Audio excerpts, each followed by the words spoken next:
सत्य केला अनुग्रह निरसो निसंदेह बुद्धिभेद जीव शिवा शेजरचिली आनंदे आवटावे पदे आरोहण निज निज रूपी निजविला तुका अनहत बालका हल्लरुगासी पांडुरंगी सत्य केला अनुग्रह निरसो निसंदेह बुद्धिभेद जीव शिवा शेजरचिली आनंदे आवटावे पदे आरोहण पांडुरंगा करू पांडुरंगा करू प्रथम नमन पांडुरंगा करू प्रथम नमन पांडुरंगा करू प्रथम नमन दुसरे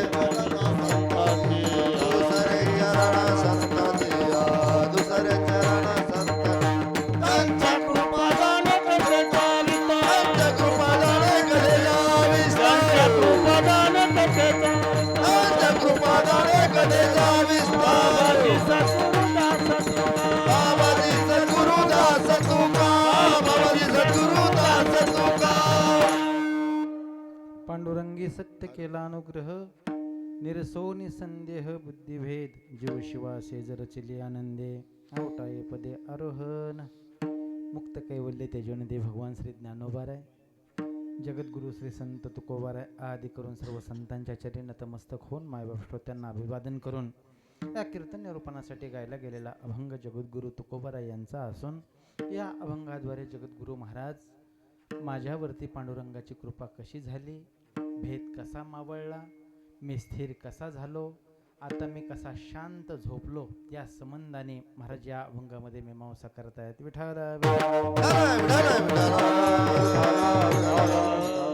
गेले अनेक वर्षापासूनचा चालत असलेला हा अखंड हरिनाम सप्ताह परमपूज्य सद्गुरू स्वानंद सुखनिवासी सद्गुरू जोग महाराजांच्या या पुण्यतिथी महोत्सवानिमित्त या ठिकाणी हा अखंड हरिनाम सप्ताह चालू आहे. ज्यांच्या आधिपत्याखाली ज्यांच्या मार्गदर्शनाने हा सोहळा या ठिकाणी संपन्न होत आहे ते परम आदरणीय श्रद्धेय गुरुवर्य आदरणीय भागवत महाराजांच्या पावन उपस्थितीमध्ये आणि महाराजांच्या मार्गदर्शनाने हा कार्यक्रम या ठिकाणी संपन्न होत आहे. ज्यांचं उत्तम संयोजन आहे ते ज्ञानेश्वरी कंठस्थ आमचे आदरणीय ज्ञानेश्वर महाराज, आपण देवरूप श्रोते, माता भगिनी, या ठिकाणी सर्वच अधिकार संपन्न टाळकरी मंडळी, मृदुंगवादक, माईक सिस्टीम सर्वांच्या चरणी विनम्र भावाने अभिवादन करायचं आणि जशी ज्ञानोबाराय तुकोबाराय जोग महाराज बुद्धी देतील त्याप्रमाणे या अभंगाचा भाव पाहण्याचा प्रयत्न करायचा.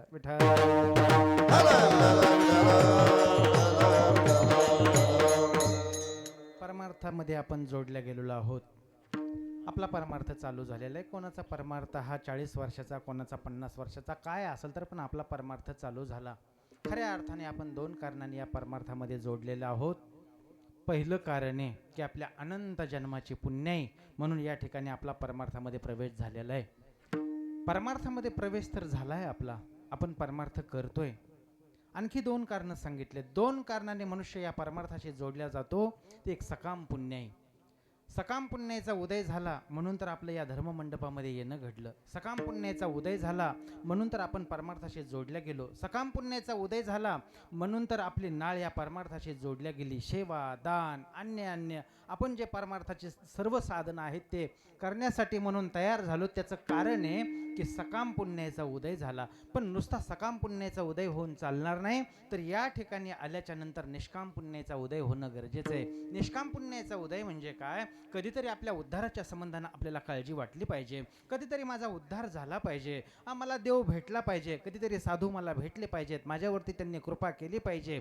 अर्थात ज्या संसारामध्ये मी आहे त्या संसारात अर्थात भवसागरामध्ये मी अडकलोय, त्या भवसागरातून मला बाहेर पडणं गरजेचं आहे. आणि हे कोणाच्या कृपेशिवाय सहज सहज शक्य होणार नाही. देवाची कृपा पाहिजे, देवाचं दर्शन पाहिजे, साधूची कृपा पाहिजे, साधूची भेट पाहिजे. या अपेक्षेनं आपल्याला परमार्थ करायचं. याला काय म्हणायचं?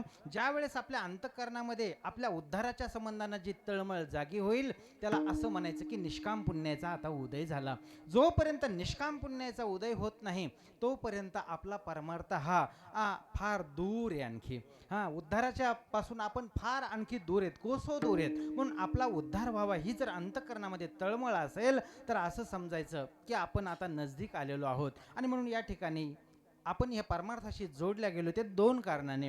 निष्काम पुण्याचा उदय कै मी उद्धार पावेन, कै कृपा करील नारायण, ऐशी तुम्ही सांगा संतजन, करा समाधान चित्त माझे, कै खंडेल कर्म, पारुषीतील धर्मा धर्म, कास याने कळेल वर्म, म्हणून श्रम वाटतसे. रात्रंदिवस एकच चिंता वाटली पाहिजे. कशाची चिंता? संसाराच्या उत्कर्षाच्या संबंधाने कधी चिंता करायला नको. संसार होणार आहे, तो कडीला जाणारच. आपण नाही केला मग काय झालं, किंवा आपण फारच त्याच्यात डोकं चालवलं म्हणजे त्याचा उत्कर्ष होणार आहे असं नाही. पिढ्यानपिढ्या आपण संसार करतोय आणि त्याचा उत्कर्ष बिंदू आपल्याला गाठता आलेला नाही. पिढ्यानपिढ्या पंजोबांनी संसार केला, त्यांना व्यवस्थित करता आला नाही. नंतर आजोबा त्या संसारामध्ये उतरले, त्यांनी कंबर कसली, त्यांनी संसार व्यवस्थित करण्याचा प्रयत्न केला, त्यांनाही शक्य झालं नाही, त्यांनाही संसार जमला नाही. नंतर मग आपण उतरलो, आपण पण कंबर कसली आणि असं आपण खुणगाट बांधली की मला संसार पूर्णच करायचा आहे, नाही का? सर्व जगाचं ओझं घेऊन चालणारे आपण, संसार आपल्याला पूर्ण करायचा, पण आपल्याच्याने पूर्ण होईल का? अहो, या ठिकाणी देव जरी आला तरी त्याला संसाराचं सूत्र सापडलेलं नाही. आपण तर सर्वसामान्य आहोत. बघा ना, जर देवाला संसाराचं सूत्र सापडलं असतं तर रामप्रभूंचं जीवन वेदनादायी गेलं नसतं. देवाला जर सूत्र सापडलं असतं तर भगवान श्रीकृष्णाचं जीवन वेदनादायी गेलं नसतं. त्याचं कारण आहे, संसाराचं सूत्र देवाला सापडलं नाही तर आपण सर्वसामान्य आहोत. संसार नीट करण्याच्या भानगडीमध्ये पडायचं नाही.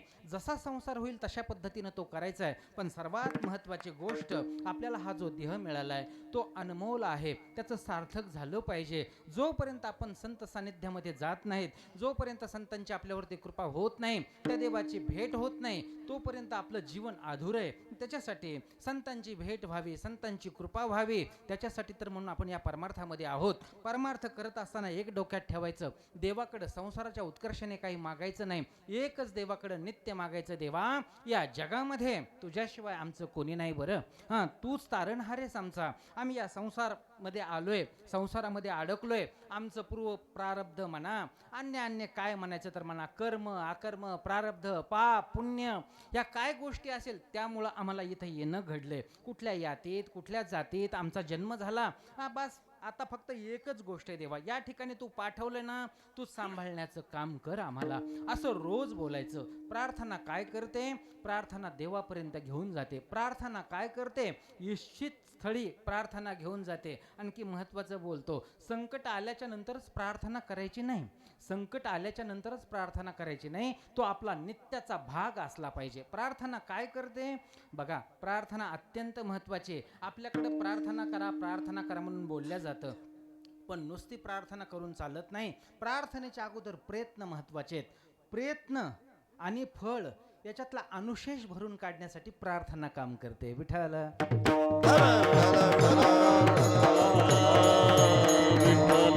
म्हणून रोज प्रार्थना झाली पाहिजे, रोज त्या देवाची विनंती केली पाहिजे, आळवणी केली पाहिजे.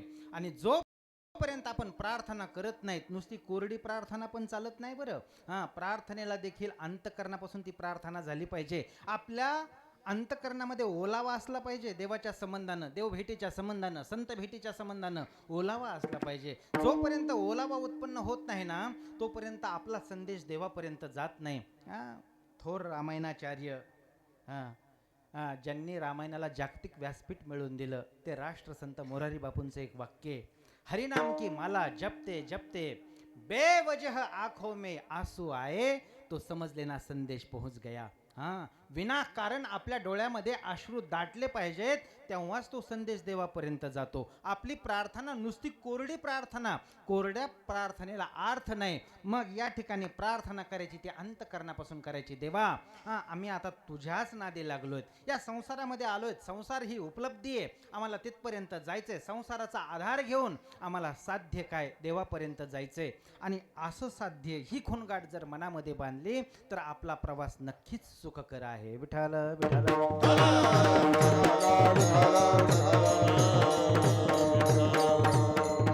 आपण परमार्थाच्या वाटेवरती निघालोयत ना. कृपेशिवाय आपला परमार्थ सहज शक्य नाही. कृपा अत्यंत महत्वाची सांगितली. आपल्याकडं अनेक कृपा सांगितल्यात, पैकी आहे का देवाची कृपा. देवाची कृपा झाली म्हणून तर आपलं इथं येणं घडलं की नाही. त्या देवाने आपल्याला हा देह दिला. कशासाठी हा देह दिला? देवे दिला देह भजना गोमटा. अर्थात त्याच्या कृपेने आपण पहिला श्वास घेतला, त्याच्या कृपेने आपलं जगणं चालू झालंय. ही जे इंद्रिय मिळालेत आपल्याला त्याच्या कृपेने मिळालेत. आणि ते कशासाठी मिळालेत इंद्रिय?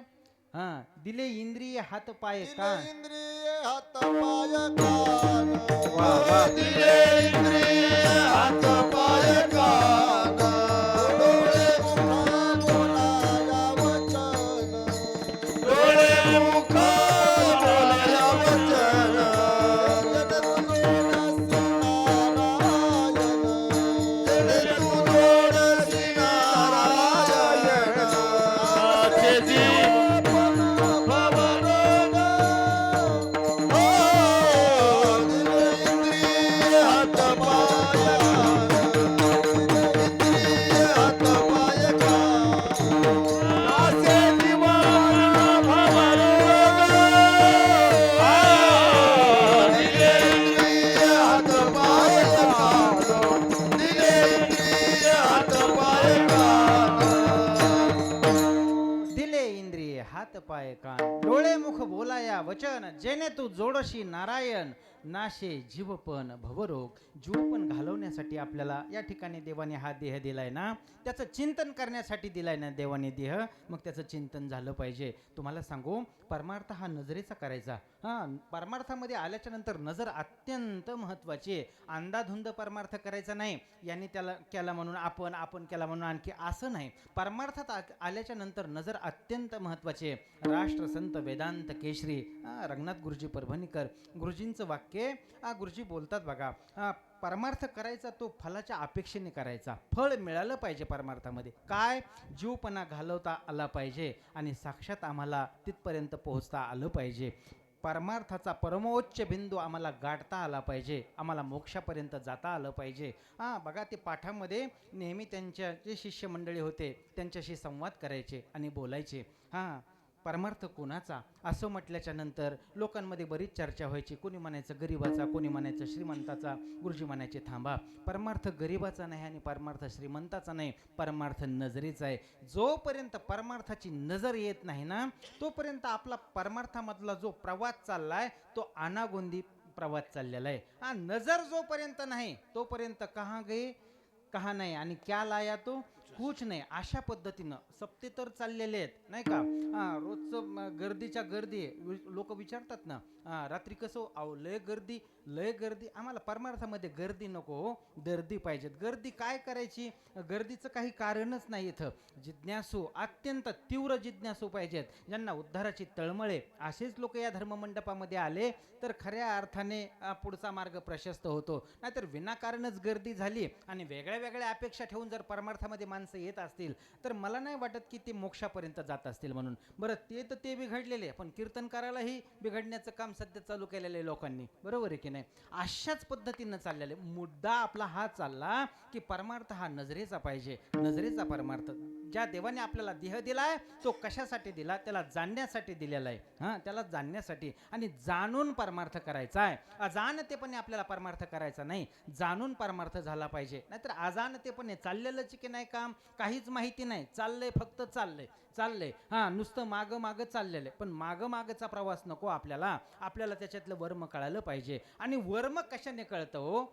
वर्म कशाने कळतं? नारायणाची जर कृपा असेल तरच वर्म कळतं. वास्तविक पाहता नारायणाच्या कृपेशिवाय आपल्याला वर्म कळत नाही. वर्म कळत नाही. काय म्हणायचंय का? ऐसे वर्म माझ बरोबर आहे. हा विठाला विठाला विठाला. तुका म्हणे कृपा करील नारायण तरीच हे वर्म पडे ठाया. नारायणाने कृपा केल्याशिवाय वर्म लक्षात येत नाही. नारायणाची कृपा होणं अत्यंत गरजेचं आहे. म्हणून ज्या देवाने आपल्याला देह दिलाय ना, त्यांनी आपल्यावरती कृपा केली ना, बस मग आपल्याला एकच काम करायचंय. आपल्या श्वास न श्वास त्याच्या हरिभक्तीमध्ये घालवायचा आहे, त्याच्या नामस्मरणामध्ये घालवायचा आहे. मुळात देवाची कृपा, देवाच्या कृपेमुळे हे मिळालं. नंतरची कृपा सांगितली शास्त्रकृपा, ग्रंथकृपा. ग्रंथाची कृपा अत्यंत महत्त्वाची आहे. ग्रंथाची कृपा कशाने होते हो? ग्रंथाची कृपा आपण त्या नित्य वाचनाने, नित्य पारायणाने, नित्य त्याच्यातलं चिंतन समजून घेण्याने त्या ग्रंथाची कृपा होईल. बघा ना, आता या ठिकाणी मी ज्ञानेश्वरीच्या ओव्या बोलणं म्हणजे नाही का अत्यंत तोकडे, पण सांगू परम आदरणीय श्रद्धेय महाराजांचं ज्ञानेश्वरीवरची जी कमांड आहे ती अत्यंत मोठी आहे. महाराजांचा सर्वच व्यासंग इतका दांडगा आहे, त्याच्यामुळे इथं कीर्तन करायचं म्हटलं की मी जरा चळचळच कापतो. आहे का नाही? या ठिकाणी येणं म्हणजे आदरणीय फक्त एवढंच आहे काय, या ठिकाणी यायचं आणि बोबडे बोल ज्ञानोबाऱ्यांचीच भाषा आहे ना, त्यांचंच घ्यायचं आणि त्यांच्याच मुखात घालायचं असा विषय. बाकी दुसरं काही इथं तत्वज्ञान पाजळण्यासाठी मला फारच काही कळतंय, आधीच तर काही कळत नाही, पण तरीसुद्धा महाराज या ठिकाणी एक प्रेमाचा धागा म्हणून महाराज या ठिकाणी मला बोलवतात. आणि इथं आल्याच्या नंतर उगं काहीतरी बडबड करायची, तुम्ही त्याला गोड करून घेताय, एवढंच मुद्दा चाललेला आहे की या ठिकाणी ज्ञानोबा बोलतात की नाही, ग्रंथाची कृपा अत्यंत महत्त्वाची आहे. ग्रंथाची कृपा झाल्याच्या नंतर काय होतं? अहो आपल्याला स्वानंद साम्राज्य भवने सुखी नांदे. म्हणून मने काय वाचा जो सेवक होईल याचा तो स्वानंद साम्राज्याचा चक्रवर्ती करी. ही कशाची ताकद आहे? ही केवळ आणि केवळ ज्ञानेश्वरीची ताकद आहे. विठाल विठाल. पाहता मोक्ष अत्यंत कठीण सांगितलाय. किती कठीण आहे? अहो त्याची सुरुवात कुठून होते? त्याची सुरुवात विवेकापासून होते. विवेक, वैराग्य, समाधीर्ष संपत्ती, मुमुक्षुता, श्रवण, मनन, निधिध्यासन, तत्वम पदार्थ शोधन. अहो किती हा खटाटोप आहे. आणि आम्ही सर्वसामान्य जीव आहोत, संसारिक आहोत, आम्हाला इतका मोठा पल्ला गाठता येत नाही. विवेक कशाला म्हणायचं हेच आम्हाला आधी कळत नाही. विवेक, तुम्हाला विवेक माहिती आहे का असं म्हटल्याच्या नंतर लोक म्हणतात आमच्या गावातलाच ना तो विवेक. अहो तो नाही, गावागावामध्ये कितीतरी विवेक आहेत, त्याचं काय घेणं देणं. विवेक म्हणजे काय?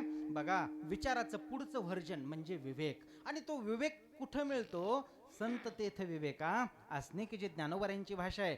संत ज्या ठिकाणी आहेत किंवा संतांच्या ठिकाणी तो विवेक मिळतो. मग त्या विवेक मुळात आपल्याला संतच माहिती नाहीत, नाही का? आपण सहज साधे सोपे माणसं आहेत, सहज भुलणारे माणसं आहेत. बघा, या जगामध्ये माणसं सहज भुलवता येतात. काही लोकांनी संतांचं पांघरून घेतलेलं आहे. वास्तविक पाहता संत पण हे काय बाजारात मिळणारी गोष्ट आहे का? नाही संतपण मिळत हे हाती. वा वा.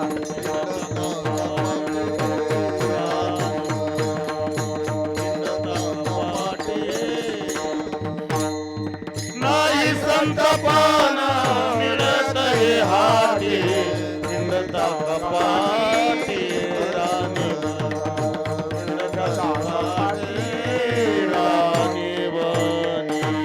नाही संतपण मिळत हाटी हिंदता कपाटी राणीवनी.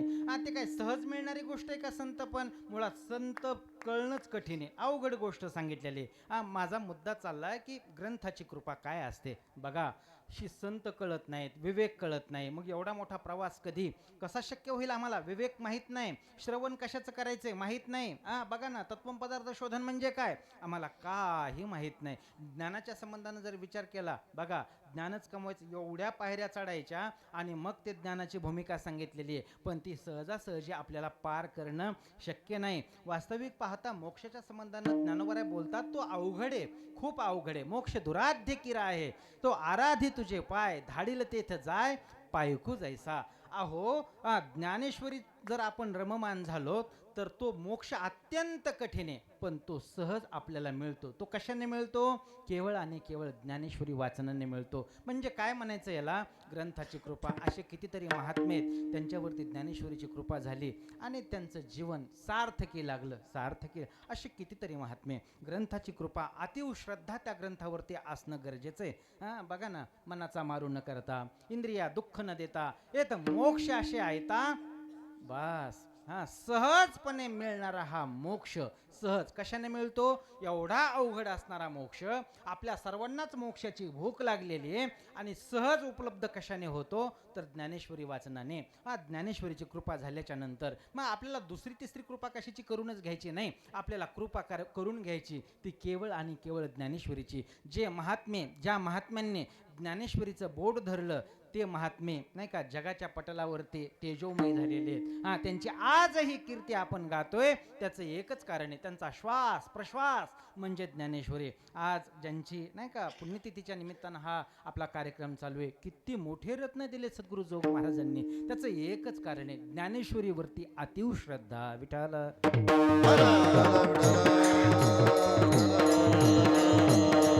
या जगामध्ये अनेक ग्रंथ आहेत, पण फलश्रुती सांगणारा एकच ग्रंथ आहे आणि ती म्हणजे ज्ञानेश्वरी. हा, बाकीच्या ग्रंथांनी फलश्रुती सांगितली नाही, बाकीच्या ग्रंथांनी अधिकार परत्वे आपल्याला प्रवेश दिलेला आहे, वास्तविक पाहता कोणालाही प्रवेश नाही, पण ज्ञानेश्वरीने सांगितलं या. आपल्या संतांचं ब्रीदच की नाही, यारे यारे लहान थोर याती भलते सर्व या या ठिकाणी, आणि या ज्ञानगंगेमध्ये स्नान करा. जोपर्यंत तुम्ही ज्ञानगंगेमध्ये अवगान करत नाहीत तोपर्यंत शुद्धी नाही. इथं येणं गरजेचं आहे, याच्यामध्ये सुस्नात होणं गरजेचं आहे. त्याचा काय परिणाम होईल? हा, बाकीच्या ठिकाणी चाळणी लावलेली आहे, पण इथं चाळणी लावलेली नाही. नाही, बाकीच्या ठिकाणी त्या सॉक्रेटिसच्या संबंधानं बोललं जातं. काही लोक सॉक्रेटिसकडे यायचे आणि म्हणायचे, अहो आम्हाला काहीतरी अनुग्रह करा. सॉक्रेटिसचं तत्वज्ञान हे संवादात्मक तत्वज्ञान आहे. हां, संवादात्मक. आपल्याकडे संवादात्मक तत्वज्ञानाला फार किंमत आहे. गीता काय? संवाद. ज्ञानेश्वरी काय? संवाद. गाथा काय? संवाद. महाराजांचा आणि जगाचा संवाद. ज्ञानेश्वरी काय? जगाचा आणि माऊलींचा संवाद. अर्थात महाभारत काय? संवाद. श्रीमद भागवत काय? संवाद. आपल्याकडे ही संवादाची परंपरा आहे. तसं ते जे सॉक्रेटिस तत्वज्ञानी आहेत, ग्रीक देश अथेन्स नगर त्या ठिकाणी राहणारा 2000 वर्षापूर्वीची ही गोष्ट आहे. हां, ज्या वेळेस सॉक्रेटिस तत्वज्ञानाची भाषा सांगतायत, लोक आकृष्ट झाले. लोक विचारत होते, आम्हाला शिष्य करा, आम्हालाही या ज्ञानाचा प्रचार प्रसार करायचा आहे. त्यावेळेस सॉक्रेटिसने सांगितलं, माझे काही नेम आहेत. काय नेम आहेत? म्हटले, माझ्याकडं 2-3 गोष्टीची परीक्षा दिल्याशिवाय मी शिष्य करून घेत नाही. काय परीक्षा? म्हटले, बघा, माझ्या झोपडीच्या समोर एक तळ आहे आणि त्या तळ्या, ऐकताय ना तुम्ही? हां, त्या तळ्यामध्ये स्वच्छ पाणी आहे. तिथं गेल्याच्या नंतर त्या तळ्यामध्ये नाणे टाकलेली आहेत, पैसे. हां, त्या तळ्यामध्ये जीवजंतू आहेत आणि स्वच्छ पाणी असल्यामुळे स्वतःचा चेहरा त्या तळ्यामध्ये दिसतोय. तुम्हाला त्याच्यावर काय दिसतं याच्यावर मी तुम्हाला नंतर उपदेश करेल. मग काही लोक जायचे, अगोदर त्या झोपडीच्या बाहेर जायचे, त्या तळ्यामध्ये डुंकून बघायचे. तिथं बघितल्याच्या नंतर काही लोकांना फक्त पैसे दिसायचे आणि मग ते सॉक्रेटिसकडे यायचे, म्हणायचे, आलोत आम्ही, तळ्याचं निरीक्षण केलं. काय पाहिलं तुम्ही त्या तळ्यामध्ये? असं म्हटल्याच्या नंतर काही लोक म्हणायचे, पैसे. हां, पैसे पाहिले. त्यावेळेस सॉक्रेटिस सांगायचे, बस तुम्हाला उपदेश करू शकत नाही, कारण तुम्ही जो माझा उपदेश घेणार आहात, जे तत्वज्ञान घेणार आहात, ते बाजारात मांडणार आहात आणि बाजारात तत्वज्ञान मांडायचं नाही. त्याच्यासाठी म्हणून मी तुम्हाला तत्वज्ञान सांगणार नाही. त्यांची हकालपट्टी करायचे. काही माणसं यायचे, केलं का तळ्याचं निरीक्षण? हो, केलं तळ्याचं निरीक्षण. त्या ठिकाणी काय पाहिलं? त्या ठिकाणी म्हटले, आम्ही स्वतःचा चेहरा आम्हाला फार स्वच्छ दिसला. असं म्हटल्याच्या नंतर सॉक्रेटिस त्यांनाही उपदेश करत नव्हते. का उपदेश करत नव्हते? अहो, स्वतःचा चेहरा स्वच्छ करण्यासाठी तुम्ही या ठिकाणी प्रवेश करताय का? स्वतःचा चेहरा स्वच्छ करण्यासाठी म्हणून तुम्ही या ठिकाणी येताय का?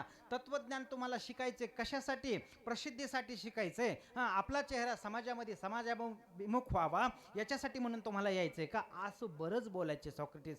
त्यांनाही उपदेश करत नव्हते. मग उपदेश कोणाला करायचे? जो कोणी म्हटलं ना, अहो त्याच्यातले आम्हाला जीवजंतू दिसले, असं म्हटल्याच्या नंतर सॉक्रेटिस म्हणायचे, ठीक आहे, तुम्ही उपदेशाच्या लायक आहात, पात्र आहात, आणि मग त्यांना उपदेश करायचे. पण आपल्याकडं अशी गोष्ट नाही ना, अशी गोष्ट नाही. या ठिकाणी संतांनी सांगितलं, या म्हणून सर्वांनाच सांगितलं. मग काय झालं बघा, इथं आल्याच्या नंतर यारे यारे लहान आले, थोर आले, याती आले, पण जे भलते आलेत ना, त्यांनी फार गोंधळ केला. इथं भलत्यांनी फारच गोंधळ केला. बघा ना, मोठे माणसं खाली उतरायला तयार नाहीत. मला कीर्तनाच्या संबंधानं बोलायचंय बरं. मोठे माणसं खाली उतरायला तयार नाहीत आणि श्रोता वर जायला तयार नाही. मग जी मधी पोकळी निर्माण झाली ना, त्या भलत्यांनी पोकळी व्यापून टाकली. विठाला विठाला. वास्तविक मोठ्या माणसांनी खाली यायचंच नसतं, ते त्यांच्या जागेवरती बरोबर आहेत. पण आपण आपला अधिकार तयार करायचा. तो अधिकार कशाने तयार होईल? तो ज्ञानेश्वरीच्या वाचनाने तयार होईल, गाथेच्या वाचनाने तयार होईल. आपली प्रारंभिक अवस्था आपल्याला कळायला पाहिजे. ज्यावेळेस कीर्तनाला श्रोता येतोय, तो श्रोता असा समग्र असला पाहिजे, त्याचं वाचन असलं पाहिजे. महाराजांनी एखादा अभंग घेतला तर त्याच्या लक्षात आलं पाहिजे की अरे रे रे, काल परवाच नाही का मी माझ्या वाचनामध्ये हे अभंग गेला, काल परवाच महाराजांनी ज्या ओव्या म्हटल्या त्या या माझ्या वाचनामध्ये गेल्या. म्हणजे इतका तो श्रोता समरस झालेला पाहिजे त्या ग्रंथामध्ये. रोज नित्याचं त्याचं वाचन पाहिजे. पण असं घडत नाही. आता का घडत नाही? त्याचं कारण आहे, माणसांना वेळच नसतो. आणि सर्वात महत्त्वाची गोष्ट काय आहे की महाराज खाली येत नाहीत ना, मग चला आपल्या मनोरंजनासाठी कोण आहे त्यांना आपण आणू, नाही का. खाली न येणारे महाराज त्यांना त्याच ठिकाणी ठेवा. आणि आपलं जी भूक लागलेली आहे आपल्याला, कशाची? मोक्षाची नाही. आपल्याला जी भूक लागलेली तत्वज्ञानाची नाही, आपल्याला जी भूक लागलेली मनोरंजनाची, ती भूक भागवण्याचं काम श्रोता सहज करतोय. बरं, सहज उपलब्ध आहे बाजारामध्ये या सर्व गोष्टी, नाही का. पैसा फेकल्याच्या नंतर आपलं मनोरंजन होतं, बरोबर आहे की नाही. माझा मुद्दा चालला कारण हा माझा मूलभूत विचार नाही, हा विचार आमच्या जोग महाराज वारकरी शिक्षण संस्थेचा आहे. त्या ठिकाणाहून त्यागी महात्मे, त्या ठिकाणाहून अभ्यासू महात्मे तयार झालेत. आणि खऱ्या अर्थाने जगाचं हित जोपासण्याच्या संबंधानं 4 वर्षाचा कोर्स करायचा, 4 वर्ष त्या ठिकाणी अध्ययन करायचं आणि तेच निरस तत्वज्ञान जगाला पाजण्याचा प्रयत्न करायचा. पण काय दुर्दैव आहे कारण काय मृगजळ समोर बघतोय आपण आणि अमृताचा जो गळाला गिळलेला आहे तो थुंकून टाकतो आणि मृगजळाच्या पाठीमागे लागतो. अशी आपली अवस्था झालेली आहे. आपल्याला कळत नाही नेमकं काय, तर श्रेयस काय, प्रेयस काय, चांगलं काय, वाईट काय, आपल्याला त्याची जाणीव नाही. म्हणून तर खऱ्या अर्थाने आपला अंधाधुंद परमार्थ चाललाय. चला, माझा मुद्दा चाललाय की ग्रंथाची कृपा अत्यंत महत्त्वाची आहे, अत्यंत महत्त्वाची. ग्रंथ कृपा झालीच पाहिजे. त्याच्यासाठी म्हणून आपल्याला त्या ग्रंथाला, नाही का, त्या ग्रंथाच्यासाठी म्हणून झोकून द्यायचं, रात्रंदिवस चिंतन करायचं. असे कितीतरी महात्मे आहेत बघा. परमपूज्य सद्गुरू दादा महाराज साखरे महाराजांच्या जीवनातला दृष्टांत आहे. अर्थात सत्य घटना. कीर्तनामध्ये कधीही वास्तव बोलायचं असतं, बरोबर आहे की नाही. इकडून तिकडून आणून कीर्तन रंगवायचं काही कारण नाही. वास्तवता अत्यंत महत्त्वाची आहे. किती त्या ग्रंथावरती निष्ठा असते, किती श्रद्धा असते, त्याचं मूर्तिमंत उदाहरण म्हणजे श्री गुरु दादा महाराज साखरे. बघा, त्यांच्या पायाला गळू झालं, बेंड झालं त्यांच्या पायाला. अत्यंत ठसठसच होतं, पाठ घेण्यामध्ये मन लागत नव्हतं. ते शिष्यमंडळीने सांगितलं की महाराज आपण याच्यासाठी काही उपचार करूयात, जाऊ आपण कुठं दवाखान्यामध्ये दाखवू, काहीतरी इलाज करू याच्यावर. त्यावेळेस महाराजांनी सांगितलं नाही. अरे म्हटलं ते प्रारब्ध आहे, ते भोगूनच संपवायचं आहे, कशासाठी त्याचा प्रयत्न करायचे. पण ते नंतर चांगलंच वाढलं आणि मग आता हे वाढल्यामुळं, त्याची ठसठस वाढल्यामुळं झोप लागत नव्हती, पाठामध्ये मन लागत नव्हतं. मग अशा वेळेला शिष्याने जरा जास्तच आग्रह केला. महाराज दवाखान्यामध्ये गेले. तिथं त्या डॉक्टरने सांगितलं की अहो म्हटलं याचं ऑपरेशन करणं गरजेचं आहे, कारण ही जखम खोलपर्यंत गेलेली, ऑपरेशन शिवाय ही जखम व्यवस्थित होणार नाही. असं सांगितल्याच्या नंतर शिष्यांनी सांगितलं, महाराज ऑपरेशन करून घेण्यासाठी तयार नव्हते, पण शिष्यांनी सांगितलं काहीतरी करा आमच्यासाठी म्हणून, कारण ज्ञानेश्वरीचा पाठ बुडतोय, नाही का. आणि या महात्म्यांचं ज्ञानेश्वरीवरती अतीव प्रेम. जर ज्ञानेश्वरीचा पाठ या किरकोळ दुखण्यामुळे जर बुडत असेल तर मला याच्यावर उपचार करणं गरजेचं आहे. बस ऑपरेशनची तयारी झाली. पण तेवढ्यात डॉक्टरला सांगितलं की मला भूल देऊ नका. बघा बरं, त्या ग्रंथाच्या विषयी किती अतोनात श्रद्धा. सांगितलं मला भूल देऊ नका. अहो म्हटले, भूल नाही जर दिली तर हे ऑपरेशन कसं पूर्ण होईल? तुम्हाला त्या वेदना सहन होणार नाहीत, भूल द्यावीच लागेल. त्यांनी सांगितलं भूल नका देऊ. मग काय करा? काय नाही म्हटले. शिष्यांना सांगितलं जा आश्रमामध्ये जा आणि आश्रमातून माझी जी नित्याची ज्ञानेश्वरी आहे ती घेऊन या. असं म्हटल्याच्या नंतर शिष्य पळत गेले. त्यांनी ज्ञानेश्वरी आणली आणि परमपूज्य सद्गुरू दादा महाराजांनी ज्ञानेश्वरी वाचनाला सुरुवात केली. भूल न देता भलं मोठं ऑपरेशन झालं. आणि नंतर त्या डॉक्टरला देखील इतकं आश्चर्य वाटलं. त्यांनी महाराजांना बोलायला सुरुवात केली, महाराज आत्तापर्यंत एकही असा पेशंट नाही की ज्याचं ऑपरेशन विनाभुलीचं झालेलं आहे आणि तुम्ही मात्र भूल न देता हे ऑपरेशन होईपर्यंत शांत ज्ञानेश्वरी, म्हणजे माझा आणि त्या शरीराचा काही संबंधच नाही, अशा पद्धतीने या ठिकाणी वर्तन तुमचं झालंय. त्यावेळेस महाराजांनी मिश्किल बोलले. महाराज शब्द महाराजांच्या मुखातून आले की अरे बाबा, ज्ञानेश्वरी सर्व वेदना विसरायला लावते. ज्ञानेश्वरी सर्व वेदना विसरायला लावते. ही तर किरकोळ गोष्ट आहे, नाही का. ही किरकोळ गोष्ट, ही जखम ऑपरेशनने तुम्ही काढताय मान्य, या काहीच वेदना नाहीत. अशा असंख्य वेदनांचा उपाय म्हणजे ज्ञानेश्वरी. याला काय म्हणायचं हो? याला म्हणायचं अतीव श्रद्धा. अतीव श्रद्धा ज्ञानेश्वरीच्या समान. मग ती कशी वाचायची, काय वाचायची, त्याचा टाईम काय? परमपूज्य सद्गुरू धुंडा महाराजांच्या जीवनातलं उदाहरण आहे.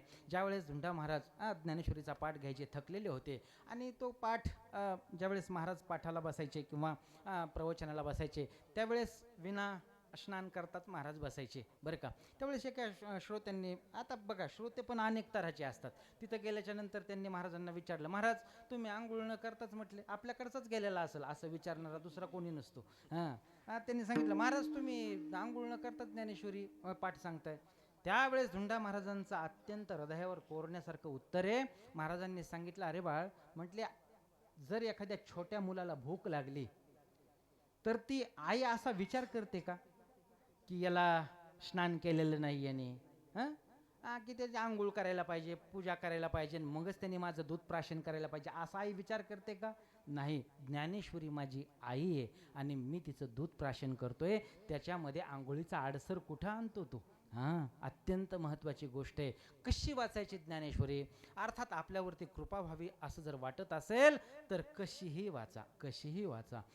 सकाळी उठा. नाही, काही काही लोकांचं म्हणणं असतं, नाही नाही आम्ही आंघोळ केल्याशिवाय वाचितच नाही. नको आंघोळ करू, कशाला वेळ घालतो त्याच्यामध्ये, नाही का. न लगे आंघोळी काही गरज नाही, फक्त सुरुवात करा. सुरुवात झाली पाहिजे. मग झोपताना दिवसभर आम्हाला कामं आहेत हो, दिवसभर कामं आहेत, मग सुधरतच नाही आम्हाला, कामातून वेळच मिळत नाही. मग अशा वेळेला काय करा, रात्री झोपताना नाही का 1-5 मिनिटाचा वेळ, आणि जास्त ज्ञानेश्वरी वाचू नका, जास्त ज्ञानेश्वरी वाचू का? त्याचं कारण आहे, जर तुम्ही 2000, 1000, 500 वव्या रोज जर वाचल्या तर त्याचा परिणाम वेगळा होईल. काय परिणाम होईल? अहो लगेच विमान न्यायला येईल की नाही, आणि आपल्याला किती कामं करायचे आणखी, नाही का. लगेच विमान नाही आलं पाहिजे. ज्ञानेश्वरीशी अनुसंधान आपलं नित्य राहावं, याच्यासाठी म्हणून एकच ववी, एकतरी ववी अनुभवावी. रात्रंदिवस त्याचा ध्यास असला पाहिजे. त्याचा ध्यास असल्याशिवाय ज्ञानेश्वरी आपल्यावरती कृपा करत नाही. अर्थात ग्रंथकृपाच्या संबंधानं, शास्त्रकृपाच्या संबंधानं अनेक बोलता येईल, पण आपल्यासाठी जवळचं काय? ज्ञानेश्वरी. म्हणून ज्ञानेश्वरीच्या संबंधानं बोललो. अर्थात ज्ञानेश्वरीची कृपा म्हणजेच ग्रंथाची कृपा. बघा, देवाची कृपा, ग्रंथाची कृपा, आणि त्याच्यानंतर सांगितली गुरुची कृपा. गुरुची कृपा होणं अत्यंत गरजेचं आहे. गुरुकृपेने काय होतं? स्थिती, जी आपली स्थित आहोत, ज्या ठिकाणी आपण स्थित आहोत त्याला गती मिळते. कशाने गती मिळते? ती गुरुकृपेने गती मिळते. आणि म्हणून वाट बघायची, कधी माझं हे बिर्ड सुटणार आहे आणि कधी मला स्वामी भेटणार आहेत, या संबंधाचे रात्रंदिवस तळमळ असल्याशिवाय आपल्याला गुरु भेटत नाहीत. गुरु अत्यंत महत्त्वाची गोष्ट आहे. अंधारातून प्रकाशाकडे नेण्यासाठी गुरु एकमेव औषध आहे. आपण अंधारामध्ये आहेत. कुठला अंधार आहे? अहो संसाराचा गडद अंधार दाटलेला आहे, आणि या संसारातून आपल्याला बाहेर काढण्यासाठी म्हणून सद्गुरूची गरज आहे. संसारी तारक एकच सांगितलेलं आहे. ज्ञानोबा भाषा आहे की नाही? सद्गुरू वाचोनी संसारी तारक, नशीची निष्ठंक दुसरं कोणीच नाही हो, फक्त आपल्याला सद्गुरूच याच्यातून बाहेर काढतात. जर आपण सर्वसामान्य आहोत तर आपली निष्ठा तितकी तीव्र पाहिजे. मला कोणीतरी भेटणार, कोणीतरी म्हणजे महापुरुष भेटणार आहेत, सद्गुरू भेटणार आहेत, आणि या अंधारातून मला बाहेर काढणार आहेत, अशीच निष्ठा. आणि अगोदर आपली तशी तयारी पाहिजे, बरोबर आहे की नाही. सद्गुरू आपल्या घराला यावेत किंवा त्यांनी आपल्याला बोध करावा, तशी त्याच्या अगोदर आपलीही तयारी पाहिजे. बघा ना, आता आंब्याचे दिवस आता येतीलच, बरोबर आहे की नाही. यावर्षी खूप मोहर लागलेला आहे आंब्याला. आम्ही येता येताचं निरीक्षण आमचं की यावर्षी म्हटलं खूप मोहर लागला आहे आंब्याला. आंब्याचं बघा ना तुम्ही, तो आंबा पाडाला लागल्याशिवाय तो पोपट येतो का तिथं? नाही. का कच्च्या आंब्याला ते मारतो चोच्या?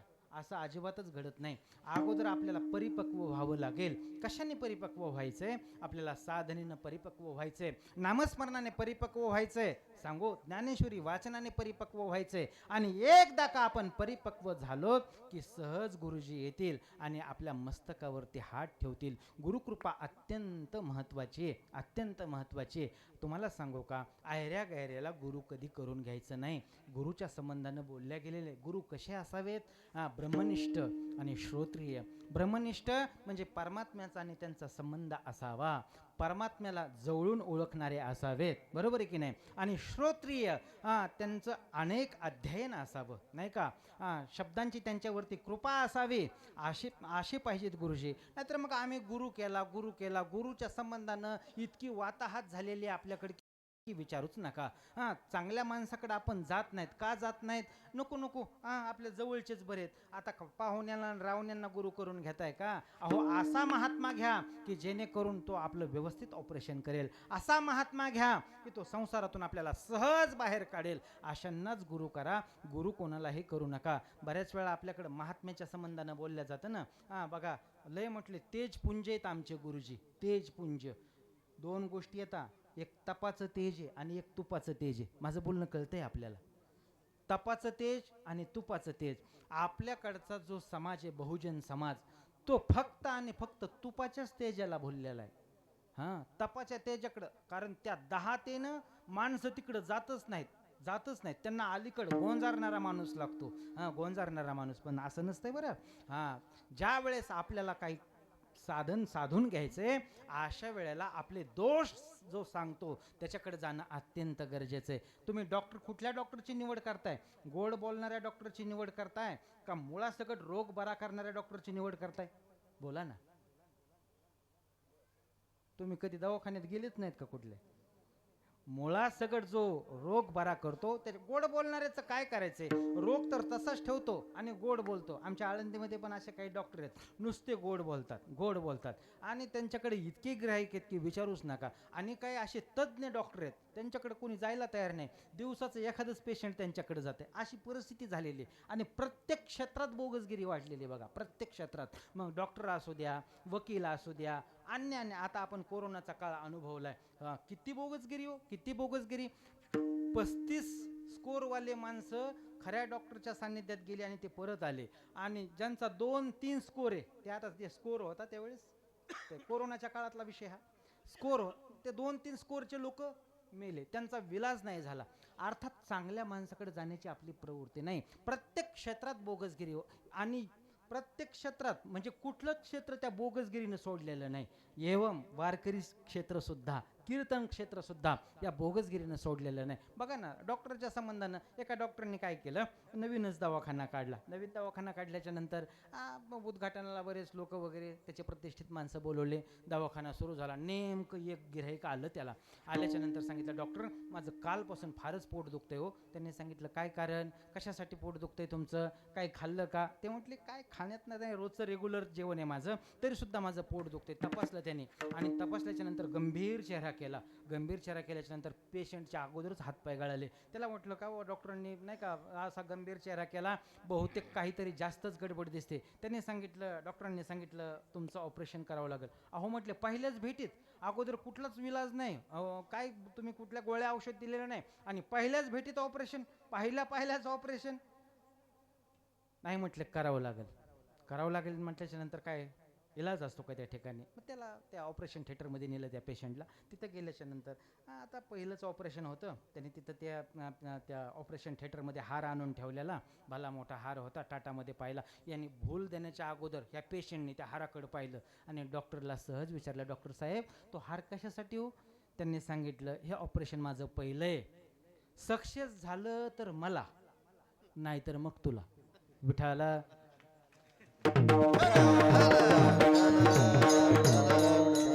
अशी बोगसगिरी कशाला यांच्याकडे जायचंय? काहीच कारण नाही.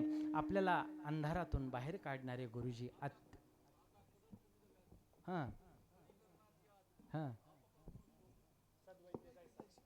विठाला तुमच्या प्रमाणाचा. आता इथं यायचं म्हणजे सर ते मंडन मिश्राचे नाही का इथले पोपट सुद्धा स्वतःप्रमाणे की प्रतापप्रमाणे अशी चर्चा करणार आहेत, नाही का. नाहीतर आमच्याकडे एक पोपट आहे, तो यात काय संशय एवढंच म्हणतो फक्त, विठाला.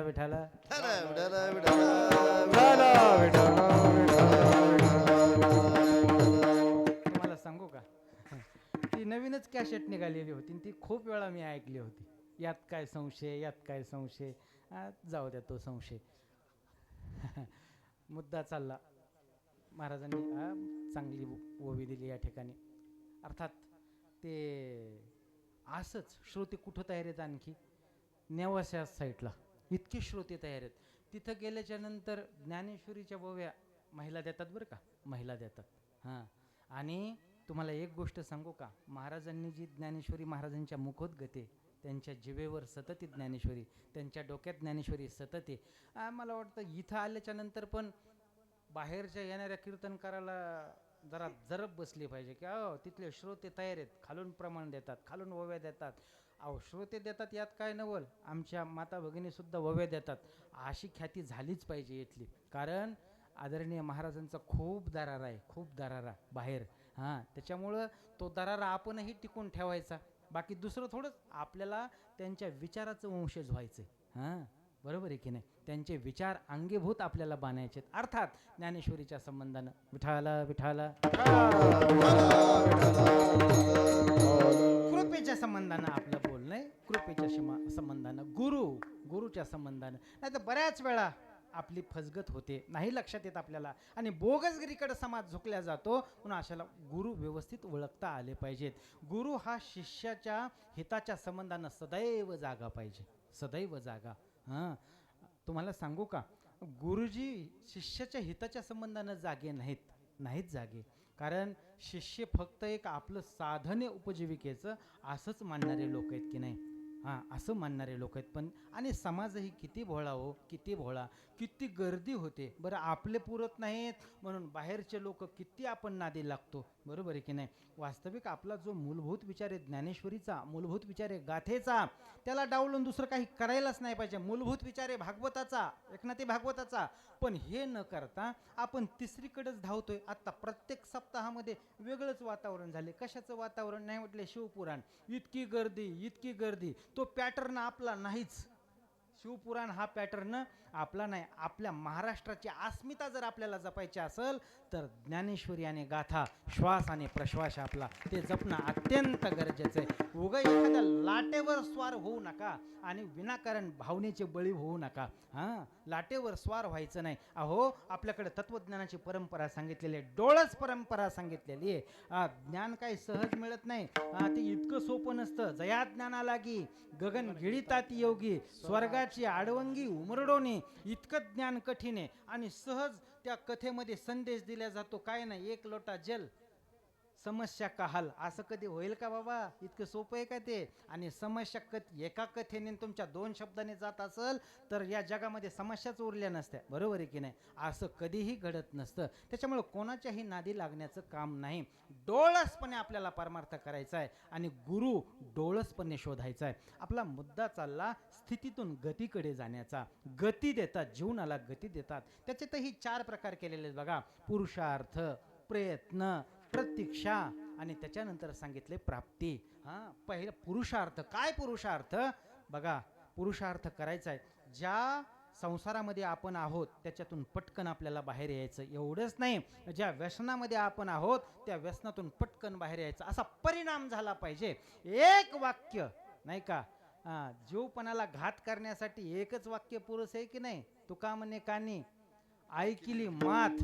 हां, त्याच ठिकाणी घात होतो जीवपणाचा. एक गोष्ट ती हृदयापर्यंत गेली पाहिजे आणि हृदयाचं परिवर्तन झालं पाहिजे. परिवर्तन एका शब्दाने. बघा ना, आपल्याकडं काही व्यसनाधीन माणसं आहेत, बरोबर आहे की नाही. दारूचं व्यसन करणारे, त्यांना खूप वेळा आपण सांगितलं नाही का की व्यसन करू नका, व्यसन करू नका, तरी ते ऐकायला तयार नसतात. ते व्यसन करतातच. त्यांचा त्यांच्या मनावरती ताबा पाहिजे तर ते व्यसन सुटल्या जातं. लोकांनी सांगून चालत नाही. आणि असं बऱ्याच वेळा घडतं. एखादं वाक्य, एखादा माणूस असा भेटतो आणि त्याच्या मनाचं परिवर्तन करतो आणि तो त्या व्यसनातून बाहेर होतो. याला काय म्हणायचं, याला पुरुषार्थ म्हणायचं.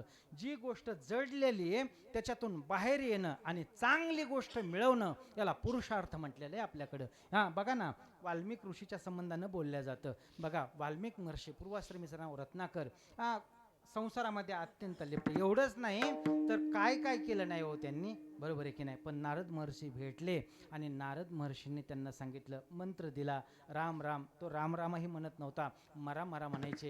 आणि मरा मराचा परिणाम असा झाला, अंगावरती वारूळ तयार झालं. नंतर वाल्मिकी, इतकं अंतकरण परिवर्तन झालं, इतकं मन परिवर्तन झालं. एक शब्द नारद महर्षींचा अंतकरणामध्ये चिरत गेला आणि देवाच्या साठी म्हणून प्रयत्न सुरू झाले. थांबले नाहीत.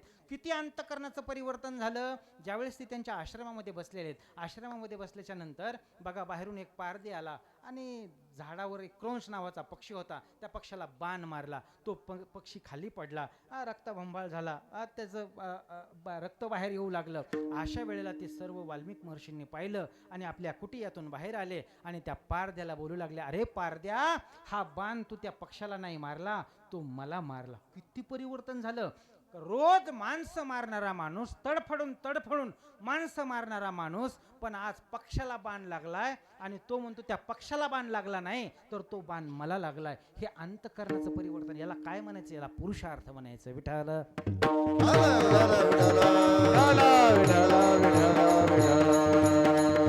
पुरुषार्थानंतर सांगितले प्रयत्न अत्यंत महत्वाची गोष्ट आहे. प्रयत्न करणं अत्यंत महत्वाची गोष्ट आहे. जोपर्यंत आपण प्रयत्न करत नाहीत तोपर्यंत आपल्याला फळ मिळणार नाही. प्रयत्न अत्यंत, मग संसार असू द्या नाहीतर परमार्थ असू द्या. बघा ना, ज्ञानेश्वरी पाठ करायची म्हणजे प्रयत्नच आहेत की नाही? कीर्तन करायचं प्रयत्न, वाजवायचं प्रत्येक ठिकाणी प्रयत्नच आहेत. बरोबर आहे का? प्रत्येक ठिकाणी प्रयत्न. आणि ज्या वेळेस प्रयत्न करू त्यावेळेस त्याचं फळ आपल्याला मिळतं. पुरुषार्थ, प्रयत्न, नंतर सांगितली प्रतीक्षा.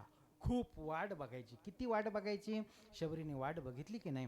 गुरुजींनी सांगितलं तुला रामप्रभू भेटणार आहेत, तुला एक दिवस रामप्रभू दर्शन देणार आहेत. काळ, वेळ, महिना, तारीख काही सांगितलं नाही. फक्त आणि फक्त ती शबरी वाट बघत होती. माझे प्रभू इकडून येतील, माझे प्रभू तिकडून येतील. रोज सडा समार्जन चालू आहे. रामा रामा रटते. बघा, मीन अहिल्या शापित नारी, मीन जानकी राजकुमारी. रामा रघुनंदना, माझ्या आश्रमामध्ये कधी येताल ही आर्त आरोळी रोज ती शबरी माता देत होती. याला काय म्हणायचं? याला प्रतीक्षा म्हणायचं, वाट बघणं म्हणायचं. माणसं वाट बघत नाहीत. माणसं संसारामध्ये वाट बघतात. हो, वाट संसारामध्ये बघतात. किती वाट बघतात? नाही आत्ता बरं होईल, मग बरं होईल. आता नाही का, हे 2026 लागण्याच्या अगोदर लोक म्हटले 2026 लय लक्की जाणार आहे. आणि लोकांनी नाही का भविष्य पण बघितलं. कोणाकडून बघितलं भविष्य? त्या पोपटाकडून चिठ्ठ्या काढणं. आता त्या शनिवार वाड्याच्या समोर आहे बघा पुण्यामध्ये तो पोपट आणि ते चिठ्ठ्या. अहो, त्याचंच त्याला भविष्य कळालं नाही तर तो आपलं काय भविष्य सांगणार आहे? पण माणसं नाही का जातात, कशाला हे बोलतात. अर्थात आपला मुद्दा चाललाय की प्रतीक्षा अत्यंत महत्वाची. प्रतीक्षा, वाट बघणं अत्यंत महत्वाचं आहे. आणि वाट बघण्याचा परिणाम एक दिवस फळामध्ये होतो. फळ मिळतं त्याचं. प्रत्यक्ष सद्गुरू येतात आणि कृपा करतात. सद्गुरूची देखील वाट बघायची की नाही? आपल्याला वाट बघायची. सद्गुरूची सेवा, मल, विक्षेप, आवरण हे कशाने जाईल हो? निष्काम कर्माचरण आणि सद्गुरू उपासना. बरं का, हे दोन दोष घालवण्यासाठी ह्या गोष्टी अत्यंत गरजेच्या आहेत. सद्गुरूची आपल्याला सेवा घडली पाहिजे. सद्गुरूची आपल्यावरती कृपा झाली पाहिजे. सद्गुरूची जोपर्यंत कृपा होत नाही तोपर्यंत आपल्या जीवनाला नवा आयाम कधी मिळत नाही. सद्गुरूची जर कृपा व्हावी असं जर वाटत असेल तर आपले शिष्य म्हणून घेण्याची पात्रता तयार करणं गरजेचं आहे. बघा, देहू गावातला प्रसंग आहे. आणि जगद्गुरू महाराज लोकांना काही 15 दिवसाला महाराज कीर्तन करू लागले. काही अभ्यास केला, काही पाठ केली संतांची उत्तरे विश्वासाने आदराने काही उत्तरं पाठ केली आणि महाराज 15 दिवसाला कीर्तन करू लागले. कीर्तन करता करता बऱ्याच लोकांना नाही का ते कीर्तनाची रुची लागली. एक वर्ग असा झाला, श्रोता वर्ग, की नेहमी महाराजांच्या कीर्तनाला यायचा. रोज महाराजांचं कीर्तन. आता 15 दिवसाला महाराज कीर्तन करू नका, आता रोजच कीर्तन करा. पण एक वर्ग असा होता, महाराजांना विरोध करणारा वर्ग होता. त्यांनी सांगितलं, अहो तुकोबा, तुम्ही गुरु केला नाही आणि जोपर्यंत तुम्ही गुरु करत नाहीत तोपर्यंत तुम्हाला इतरांना उपदेश करण्याचा अधिकार नाही. ही फारच महत्वाची गोष्ट आहे. आपल्याकडं काही लोक बोलतात आणि आम्हाला असं बोललं की असं तिटकारा येतो, तिडीक लागती. काय म्हणतात? अहो काहीच नाही, आम्ही कुठंच गेलो नाहीत म्हणतात. आणि बस आम्ही असं कीर्तन करतो की आम्हाला कुठं अभ्यासाची गरज नाही, काय आम्ही अभ्यास केला नाही, पण हे सहजच जमलं. हे सहज जमण्याचं आहे का हो? सांगा ना मला. हे सहज जमणे. एखादा जर म्हटलं ना, नाही मी कुठंच राहिलो नाही, घरच्या घरीच पाठ करूनच कीर्तन, तर त्या कीर्तनाला कधीही अर्थ नसतो. ते आपल्या हृदयापर्यंत ते कीर्तन कधी जाणार नाही आणि त्या कीर्तनाने कधीच आपलं परिवर्तन होणार नाही. कीर्तन काय? क्रांती आहे. कीर्तन म्हणजे क्रांती. क्रांती शब्दाचा काय अर्थ आहे? सम्यक क्रांती. आपल्याकडे क्रांत्याच्या संबंधानं बोलल्या जातं. कुठली क्रांती? धवल क्रांती, हरित क्रांती. तशी ही कीर्तन परिवर्तनाची क्रांती आहे. आणि ही क्रांती अशी बोगस नाही होत. त्याच्यासाठी अभ्यास, त्याच्यासाठी गुरुच्या चरणाजवळ राहावंच लागतं, गुरूंचं सानिध्य पाहिजे आणि त्याच्यानंतर ही कीर्तन परंपरा पुढे नेण्याचं काम. पण बऱ्याच वेळा लोक असं बोलतात की आम्ही काय कुठंच शिकलो नाहीत आणि कुठंच काय नाही. असं नाही. महाराज देखील बोलतात की नाही, काही पाठ केली, संतांचा अभ्यास केला. पहिलं म्हटलं अभ्यासामध्ये मन लागत नव्हतं, पण आम्ही अभ्यास केला आणि त्या अभ्यासाचं नंतर हे सर्व व्यवस्थित जमू लागलं. पण नुसतं अभ्यासावर देखील लोकांचं समाधान झालं नाही. त्यावेळेला लोकांनी सांगितलं महाराज तुम्ही गुरु करणं गरजेचं आहे. आणि महाराजांनी ठरवलं, बघा लोकभावनेचा आदर, आणि महाराजांनाही तेच वाटलं की आपल्याला गुरु करणं गरजेचं आहे. एखाद्या श्रोत्यांनी खालून म्हटलं महाराज तुम्ही अभंगावर बोला, तर त्या कीर्तनकाराला राग येण्याचं काही कारण नाही. श्रोता बरोबर आहे आणि कीर्तनकार चुकीचा आहे, बरोबर आहे की नाही. आणि असं आता एक क्रांतीची गरज आलेली. लहान तोंडी मोठा घास, आणि पूज्य श्री महाराजांच्या साक्षीने बोलतो ही गोष्ट. कीर्तनामध्ये आता क्रांती होण्याची गरज आहे. कुठली क्रांती? श्रोत्यांनी आता बोलणं गरजेचं आहे. हां, श्रोत्यांनी बोलणं गरजेचं आहे. जर महाराज सिद्धांत सोडून जात असतील, अभंग सोडून जात असतील, कुठल्या नाहीत्या गप्पा कीर्तनात मारत असतील, तर श्रोत्यांनी सांगणं गरजेचं आहे महाराज तुम्ही अभंगावरती बोला. तुम्हाला सांगतो, त्या श्रीगोंदा तालुक्यामध्ये एक गाव आहे, निकमी नावाचं गाव. त्या ठिकाणी कीर्तनाच्या अगोदर, सत्य गोष्ट आहे बरं ही, कीर्तनाच्या अगोदर माणसं भेटले आणि मला बोलले. 5-6 माणसं होते. त्यांनी सांगितलं महाराज अभंगाचे 4 चरण सुटले पाहिजेत. एक.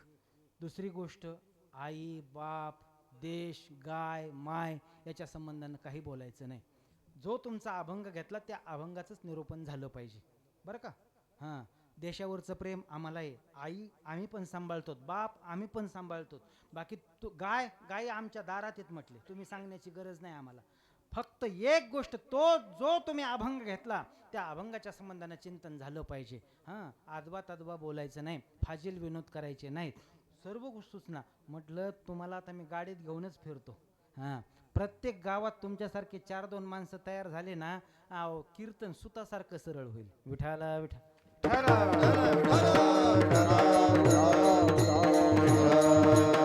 श्रोता जर बोलत असेल तर त्याचा राग येण्याचं काय कारण? जगद्गुरु महाराजांना बोलले लोक, सांगितलं महाराज तुम्हाला साधना करणं गरजेचं आहे.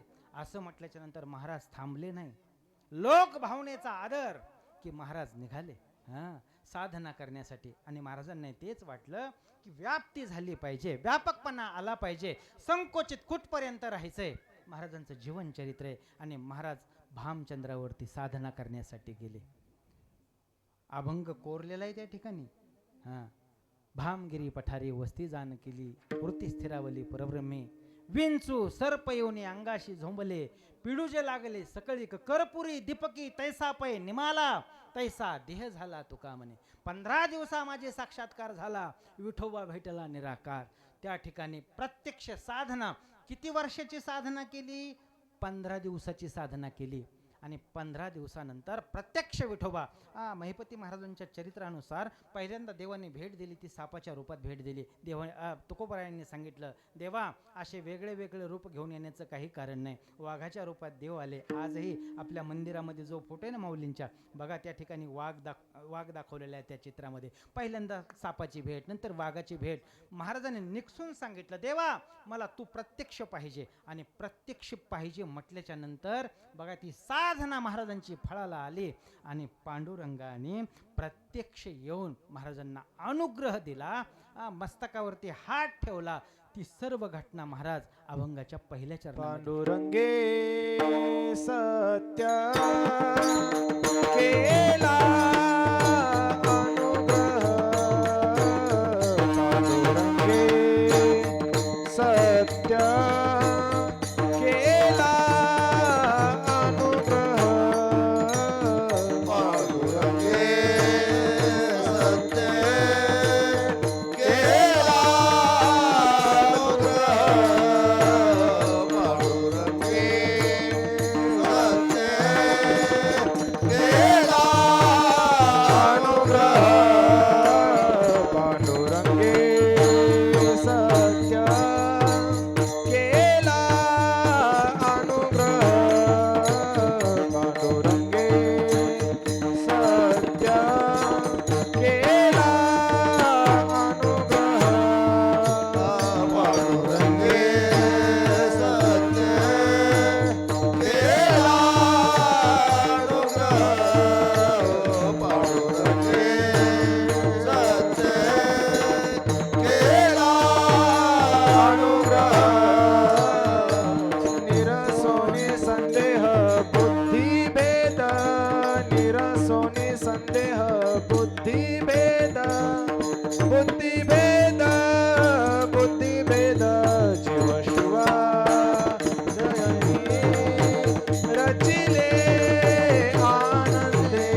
बुद्धिभेद बुद्धिभेद बुद्धिभेद शिव रचले आनंद जीव शिव रचले आनंद. वाह. पांडुरंगी सत्य केला अनुग्रह, सत्य अनुग्रह केला, प्रत्यक्ष पांडुरंग आले आणि खऱ्या अर्थाने माझ्या मस्तकावरती हात ठेवला. हा, पांडुरंगी सत्य केला अनुग्रह, पांडुरंगाने अनुग्रह केला. त्याचा काय परिणाम झाला? अहो, त्याचा परिणाम झाला प्रेतरूप शरीराचा भाव, लक्षेला ठाव स्मशानेचा. रडती रात्रंदिवस कामक्रोध माया, म्हणती हाय हाय यमधर्मा. वैराग्याच्या शनी लागल्या शरीरा, ज्ञानाग्नी लागला ब्रह्मेत्पेशी. दिली तिळांजळी कुळनाम रूपाशी, शरीर ज्याचे त्याशी समर्पिले. फिरविला घट फोडिला चरणी, महावाक्य ध्वनी बोंब झाली. तुका म्हणे रक्षा झाली आपे आप, उजळीला दीप गुरु कृपे. आत्ता माझी जी अवस्था झाली ते गुरुच्या कृपेने. आता सामान्य जीवन राहिलेलं नाही हो. आणू रेणू या थोक शय वडा, गिळवणे सांडिले कलेवर भवभ्रमाचा आकार. सांडिली त्रिपुटी दीप उजळीला, घटी हे कशामुळं घडलं? हे केवळ आणि केवळ आमच्या पांडुरंगाच्या कृपेमुळं. अर्थात पांडुरंगाने मला जो अनुग्रह दिला त्या संबंधाने हे सर्व घडलं. विठाल विठाल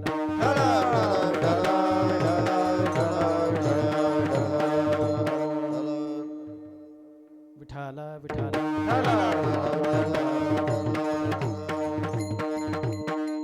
रक्त श्वेत कृष्ण पितप्रभा भिन्न, चिन्मय अंजन सुधले डोळा. तेने अंजन गुणे दिव्य दृष्टी झाली, कल्पना निमाली द्वैताद्वैत. तत्वमशी विद्या ब्रह्मानंदी सांग, तोची झाला अंग तुका आता. देश काळ वस्तू भेद मावळला, आत्मा निर्वाळला विश्वाकार. अशी अशी अवस्था झालेली. आता ही सामान्य अवस्था झालेली नाही. पण एक गोष्ट, एवढ्या अवस्थेला पोहोच, हे बघा, पांडुरंगाची कृपा अत्यंत महत्वाची. पांडुरंग. आणि काय झालं हो, माझ्या विठोबाचा कैसा प्रेमभाव, आपणची देव होय गुरु. प्रत्यक्ष पांडुरंगच माझा गुरु झालेला आहे. अर्थात हे सर्व जे झालं ते कोणाच्या कृपेने झालं? पांडुरंगाच्या कृपेने. ही कृपा अत्यंत महत्वाची आहे. आपल्याला जीवन जगत असताना कृपा फार महत्वाची आहे. आपलं जीवन कोणाच्या आश्रित आहे याला फार किंमत आहे, फार किंमत. आयऱ्या गैऱ्याच्या आश्रित आपलं जीवन असलं नाही पाहिजे. माळ घालायला 1 वर्ष 2 वर्ष नाही 4 वर्ष उशीर होऊ द्या, काही फरक पडत नाही. पण आयऱ्या गैऱ्याकडून कधी माळ घालून घेऊ नका आणि त्याचं शिष्यत्व पत्करू नका. महत्वाची गोष्ट आहे, अत्यंत महत्वाची गोष्ट. अहो, तोच कुठल्या बोधाला गेलेला नाही, त्यालाच कुठला बोध झालेला नाही, त्याने शास्त्र अध्ययन केलेलं नाही, त्याच्यावरच ग्रंथाची कृपा नाही. आणि आशाला आपण गुरु मानायचं आणि आयुष्यभर पश्चाताप करून घ्यायचा कशासाठी? कोणी शिकवलं हे? थांबायचं. थांबायचं. तुम्हाला आणखी महत्वाचं सांगू का? श्रद्धा. श्रद्धा उपवर कन्येसारखी. ऐकताय ना तुम्ही? उपवर कन्या, नुकतीच लग्नाला आलेली मुलगी, अशी आपली श्रद्धा आहे. आणि बघा ना, आपण ज्यावेळेस आपल्या मुलीचं लग्न करायचंय त्यावेळेस आपण किती गांभीर्याने विचार करतो त्याचा. जावाई व्यवस्थित पाहिजे, शिकलेला पाहिजे, त्याच्यानंतर महत्वाचं काय, त्याच्यानंतर पगार पाणी कमवणारा पाहिजे, मुंबई पुण्याला त्याचा फ्लॅट पाहिजे. एवढंच नाही, त्याचे मित्र चांगले पाहिजे, तो निर्व्यसनी पाहिजे. मुलगी द्यायची म्हटल्याच्या नंतर आपण किती बारकावीने विचार करतो, तसं श्रद्धा कोणाच्या ठिकाणी समर्पित करायची याचा बारकावीने विचार झाला पाहिजे. अत्यंत बारकावा शोधला गेला पाहिजे की कोणाच्या चरणावरती आपल्या श्रद्धा समर्पित करायची. सांगू तुम्हाला, ही उपवर झालेली श्रद्धा कोणाच्याही चरणावरती समर्पित करायची नाही. बघा, होऊ नाही तसं, पण एखाद्या वेळेस जावाई चांगला नाही मिळाला तर त्याला नीट करण्याचे अनेक उपाय आहेत, बरं का. पण जर आपण श्रद्धा एखाद्या हीन माणसाच्या चरणी समर्पित केली ना, तर आपलं जीवन बर्बाद होतं आणि पुन्हा पुन्हा आपल्याला जीवन नाही. विठाला विठाला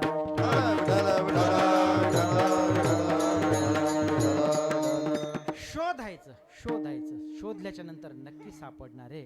प्रत्यक्ष देव नाहीतर देवरूप संत, गुरु आपल्याला त्यांची भेट झाली पाहिजे आणि त्यांनी या अंधारातून बाहेर काढलं पाहिजे. सद्गुरूच्या संबंधानं ज्ञानोबा बोलत असताना अंधारातून सद्गुरू बाहेर कसे काढतात, 16व्या अध्यायाचं नमन.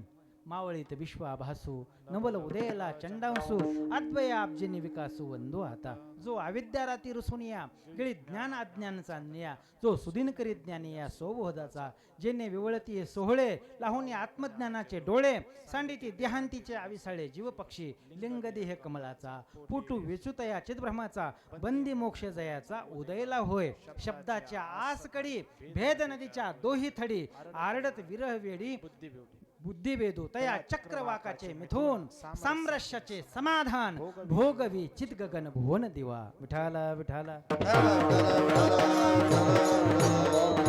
साम्राश्याचं समाधान करणारे गुरुजी पाहिजे अंधारातून बाहेर काढ माझे सद्गुरू कसे आहेत या संबंधाने ज्ञानोबा बोलतात की नाही गुरुजी अंधारातून बाहेर काढणारे अहो माझ्या गुरुजीला पाहिल्याच्या नंतर मला एक स्फूर्ती जागी होती अगा विश्व एक धामा तुझा प्रसादो चंद्रमा करी माझा पौर्णिमा स्फूर्तीची जो सहज सहज अहो आपल्याकडे शक्तिपात सांगितलेले आहेत की नाही शक्तिपाताच्या संबंधानं खूप बोलल्या गेलं शक्तिपात कधी कधी हाताच्या द्वारे कधी नेत्राच्या द्वारे आणि कधी हृदयाच्या द्वारे शक्तिपाताच्या संबंधानं बोलल्या गेलं हृदयाच्या द्वारे हृदया हृदय एक झाले हे हृदयीचे ते हृदय घातले द्वैत न मोडिता केले आपण ऐशे अर्जुना याला हृदयाच्या संबंधानं शक्तिपात म्हणायचं आहे हाताच्या संबंधानं अहो मस्त की हात ठेवल्याच्या कितीतरी अभंग आहेत नाही का नेत्राच्या संबंधानं नेत्रांनी निहाळल्याच्या नंतर आपल्यापदी कृपा कटाक्ष निहाळीचे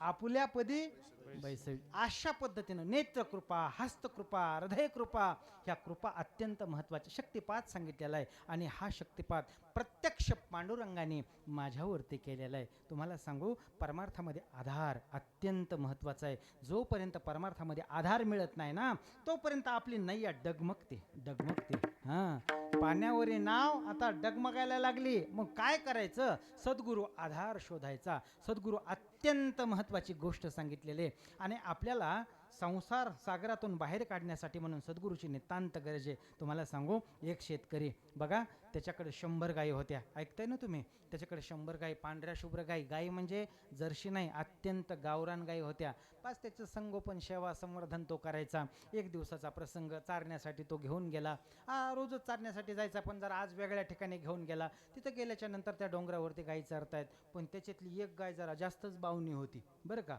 आणि जी बावणी होती ना तिच्यावरच या 100 गायीची जबाबदारी होती ऐकताय ना तुम्ही असंच घडतं आपल्या अवतीभोवती पण बघतोय ना आपण ज्याच्यावर विश्वास टाकला तोच घात करतो परमपूज्य सद्गुरू साखरे महाराजांचंच एक वाक्य आहे आत्ता ऐकलंय मी विश्वास टाकतो त्याचा दोष नाही म्हटले नाही घात करतो त्याचा दोष नाही जो विश्वास टाकतो त्याचा दोष आहे कारण विश्वास हा परिपूर्णतेने त्याच्यावर टाकला जातो तुम्ही कोणावर टाकताय त्या अत्यंत महत्त्वाची गोष्टी तसं त्या गायीवरती 100 गायीची म्हणजे 99 गायीची जबाबदारी ती पुढं ह्या बाकीच्या 99 गायी मागं बस तिथं गेल्याच्या नंतर जरा आज दुसऱ्या ठिकाणी आलेले होते डोंगरावरती होते चारा व्यवस्थित नव्हता त्या गायीनं फार दूरवर एक हिरवळ पाहिली बरं का मला हिरवळ दिसली तिनं काय केलं या 99 गायीला तिथंच सोडलं आणि हिरवळीच्या दिशेने निघाली बरीच पुढं गेली पुढं गेल्याच्या नंतर बस आता चारण्याचा आनंद हिरव्या चाऱ्याचा आनंद ती घेत होती बघा त्या हिरवा चारा खाण्याच्या नादामध्ये वेळ विसरून गेली हे विसरायचं नाही पण ती वेळ विसरली थोडा अंधार पडतोय दिवस मावळतीच्या दिशेने गेलाय आणखी जरा पुढं आणि पुढं गेल्याच्या नंतर बरोबर उसामध्ये तिला वाघ दिसल्याबरोबर गाईच्या लक्षात आलं आपण फार चुकीच्या ठिकाणी आलोय आता हा वाघ आपला फडशा पाडल्याशिवाय राहणार नाही अरे 99 गायी आपल्या ताब्यामध्ये 99 गायीचं आपण कर्णधारपद घेतलेलं मालकाचा अतीव विश्वास आपल्यावरती आपण हे जरा चुकीचंच केलं इथं येऊन विनाकारण मरण ओढून घेतलं म्हटलं आपण गाय असा विचार करते आणि वाघांचा विचार सुरू झाला वाघाच्या लक्षात आलं की ही गाय आपण आता 15 दिवसापासून असं शिकारच मिळालेलं नाही आता मात्र या गायीचा फडशा पाडायचा आहे बस वाघ तयार झाला गायीच्या लक्षात आलं की आता आपले प्राण वाचवणं गरजेचं आहे गाय मागं फिरली गाय पळू लागली बघा तो वाघ पाठीमागं आणि गाय पुढं इतके जोरात पळतायत एकमेकाच्या पाठीमागं. ती गाय जीवाच्या आकंताने पुढं पळते आणि वाघ तिच्या पाठीमागं पळतोय. बघा पुढे एक उथळ तळ. गायीच्या लक्षात आलं की आता आपण वाचणार नाहीत, वाघ आपल्यावरती झडप घालणार आणि याच ठिकाणी फाडणार आपल्याला. बस आता एकच पर्याय, या तळ्यामध्ये आपल्याला उडी टाकायची. तळ्यामध्ये पाणी नव्हतं, गाळ साचलेला होता. गायीने उडी टाकली तशीच त्या वाघाने देखील उडी टाकली. आता गायीचं आणि वाघाचं फक्त हातभाराचं अंतर राहिलं, पण दोघही पूर्ण बुडाले. फक्त त्यांचे मुंडके तेवढंच बाहेर राहिलेलं. एवढा वाघ बुडाला तरी तो तिथं गुरगुरच करतोय, थांबायलाच तयार नाही. इतकी गुरगुर चालू. आणि तेवढ्या गडबडीत ह्या गायीने आता गप बसायचं ना, पण गायीचा स्वभाव, बोलण्याचा स्वभाव. गाय बोलली, वाघाला बोलू लागली. वाघ म्हटली, तुला कोणी मालक आहे का? बघा बरं. त्यावेळेस त्या वाघाने राग उत्तर दिलं, ए नादान गाय, मला मालक विचारते? अरे या जंगलचा मालक आहे मी. सर्व माझ्या आधिपत्याखाली चालते, तू मला मालक विचारते? या ठिकाणी मालक मीचे, सर्व माझ्या आधिपत्याखाली चालते, मला मालक विचारू नको. गाय शांत झाली, जरा हसू लागली. आता हसण्यासाठी कारण असावं लागतं ना. त्या वाघाने विचारलं, का कशासाठी हसतेस? ती म्हटली, तुला मालक नाही पण मला मालक आहे. अरे आज माझ्याकडून चूक झाली. काय चूक झाली? मी हिरवळीच्या दिशेने आले, भांबावले जरा आणि हिरवळीच्या दिशेने आले. त्याचा परिणाम असा झाला की तुझ्या तावडीत मला सापडावं लागलं. माझा मालक फार सुंदर आहे, दयाळू आहे, त्याच्या आश्रित मी राहते. ज्या वेळेस तो गोठ्यामध्ये जाईल आणि गायी बांधेल त्यावेळेस मी दिसणार नाही ना, तो माझ्यासाठी धावून येईन. तसंच घडलं इकडं. बस त्या मालकाने गायी गोठ्यात नेल्या, सर्व गायी बांधल्या, पण माझी आवडतीच गाय दिसत नाही. मालक सैरवैर झाला. लक्षात आलं, बहुतेक आज आपण नवीन जागेवर गेलतो, हिरवळीच्या दिशेने ती गेलेली असावी. त्या 99 गायीला बांधलं आणि ही गाय शोधण्यासाठी तो जंगलामध्ये आला. पाहतोय, पुढं पाहिल्याच्या नंतर इकडं शोध तिकडं शोध, कुठं सापडायला तयार नाही. समोर लक्षात आलं, अरे गड्या, या तळ्यामध्ये फसलेले दिसत आहेत. जवळ येतोय, पाहतोय, त्या ठिकाणी वाघ पण आहे आणि गाय पण आहे. गाय मालक जवळ आल्याच्या नंतर तिच्या डोळ्यामध्ये धारा लागल्या आणि आनंदाचे अश्रू वाहू लागले. वाघाला बोलली, बघ वाघा, आश्रित असण्याचा काय फायदा आहे? अरे मी या गाळात सापडले, थोड्या मोहाला मी भुलले आणि त्या मोहाचा परिणाम मला दुःखामध्ये यावं लागलं, दुःख भोगावं लागलं. पण माझा मालक अत्यंत दयाळू आहे, तो इथपर्यंत आलाय, आता तो मला काढणार. आणि तसंच झालं. त्या मालकाने गाईला बाहेर काढलं, धुतलं वगैरे. वाघाला काढण्याची इच्छा, पण त्याचा स्वभाव माहिती आहे ना, दोघांचा फडशा पाडला असता. वाघ त्याच ठिकाणी, पण गाय आता सरळ गेली नाही. परत पाठीमागं बघितलं आणि कुश्चित नजरेने हसली. म्हटली, वाघा, आश्रित राहण्याचा असा फायदा असतो, आश्रित राहण्याचा. तुम्हाला सांगू, मला इतकी लांबलचक गोष्ट त्या गायीची वाघाची सांगायची नाही. आपल्याला हे आश्रित राहायचं. एखाद्या संकटात, एखाद्या नाही, आपण अखंड संकटातच बुडालेलो आहेत. आपल्याला या संकटातून बाहेर काढण्यासाठी श्री गुरु रूपी मालक येईल आणि तो आपल्याला बाहेर काढेल. तो सांगन प्रशस्त मार्ग काय, तो सांगन धोका कुठं आहे.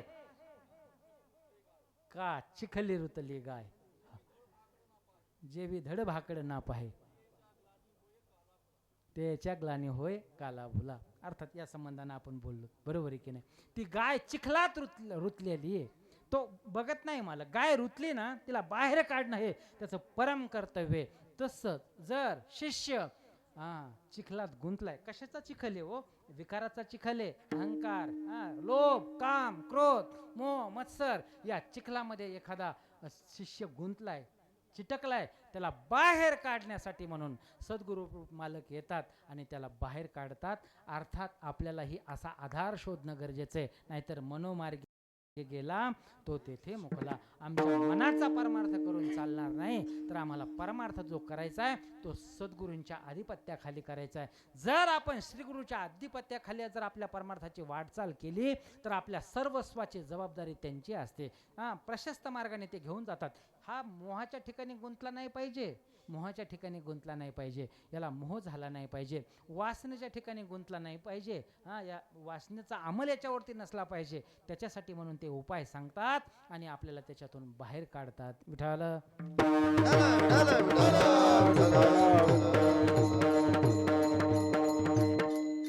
सद्गुरूंनी माझ्यावरती कृपा केलेली आहे, अर्थात प्रत्यक्ष पांडुरंगाने कृपा. आणि दुसऱ्या अभंगाच्या संबंधानं जर विचार करायचाच झाला, आज महाराष्ट्रभर ऐका ह्याच संबंधानं बोलावं लागतं नाही का. आज आमच्या आळंदीमध्ये सद्गुरू जोग महाराजांचा जो सप्ताह आहे त्याच्यामध्ये परंपरेनं अभंग घेतला जातो, सत्यगुरूर आहे. म्हणजे अर्थात महाराजांवरती जी कृपा झाली त्याच संबंधानं, आणि असं करणं गरजेचं आहे. आजचा औचित्याचा दिवस आहे. हां, आजचा औचित्याचा कधी भंग करायचा नाही. अहो माऊली, आम्ही परवा दत्त जयंतीचं कीर्तन होतं आणि आमच्या मित्राकडे तो दत्त जयंतीचा कार्यक्रम होता. आमचं 4 ते 6चं कीर्तन आटोपलं आणि 5 ते 7च्या कीर्तनाला गेलो, जवळच तिथं. गेल्याच्या नंतर महाराजांनी अभंग घेतला होता दत्त जन्माच्या कीर्तनाचा, घेईन मी जन्म याजसाठी देवा. आता तर कमालच झाली म्हटलं ही. आणि म्हणजे दोष त्याचा नाही, त्याला ठरून आणलेलं होतं. तो काय साधा नव्हता, त्याचा एक एक शब्द 200-300 रुपयाला पडत होता. इतका महागाचा होता आणि त्याला औचित्याचं भान नव्हतं. औचित्याचं भान अत्यंत महत्त्वाचं आहे. आज दिवस तर रोजच येतात हो, नाही का, पण आजचा हा दिवस म्हणजे पर्वकाळ आहे, पर्वकाळ. आणि पर्वकाळ साधल्या गेला पाहिजे की नाही. साधला हा पर्वकाळ, गेला अंतरीचा मळ. आपल्याकडे काही जे पर्वकाळ सांगितलेत त्याच्यापैकी हा गुरुनिष्ठेचा पर्वकाळ आहे. जगद्गुरू महाराजांवरती त्यांच्या सद्गुरूंनी म्हणजे बाबाजी चैतन्यांनी जी कृपा केली तो आजचा दिवस आहे. कशी घटना घडली ती, स्वप्नामध्ये महाराजांच्या स्वप्नामध्ये त्यांचे सद्गुरू आले. बघा, स्वप्नामध्ये आल्याच्या नंतर महाराजांना भेटण्याची इच्छा झाली. कुठं भेटायचंय, कुठं असतील माझे सद्गुरू. बाबाजी चैतन्याची समाधी ओतूरला. आणि महाराज म्हणजे जगद्गुरू तुकोबराय शोधत त्या काळचा प्रवास आहे, पायी 2 दिवस लागले, 3 दिवस लागले ओतूरला जाण्यासाठी. तिथं महाराज गेले आणि तिथं गेल्याच्या नंतर एक जाणूत येली त्याच्या घरी मुक्काम केला नवमीच्या दिवशी. आणि महाराज बास झोपलेले आहेत. आता ते स्वप्न कुठं पडलं या संबंधानं पण बरेच वाद येतं, बऱ्याच गोष्टी सांगितल्यात. लरा पांगरकर, गोनी दांडेकर यांनी सांगितलं की हे स्वप्न ओतूरलाच पडलेलं आहे, आणि देहूकर म्हणतात की हे स्वप्न देहूतच झालेलं आहे. आपल्याला वादाच्या भानगडीत कशाला पडायचं, आपल्याला त्याच्यातून सार काय निघणार आहे. अहो, एवढा मोठा महामंत्र जगद्गुरू तुकोबारायांना दिला, बरोबर आहे ना. काय नाही ना अडचण. बघा, विठाला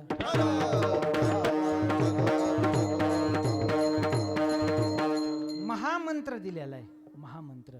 आणि आपल्याला त्या महामंत्राचं सार घेणं गरजेचं आहे की नाही. महामंत्राचं सार वादाच्या भानगडीत पडायचं. बाबाजी आपुले सांगितले नाम, मंत्र दिला राम कृष्ण हरी, मंत्र दिला राम.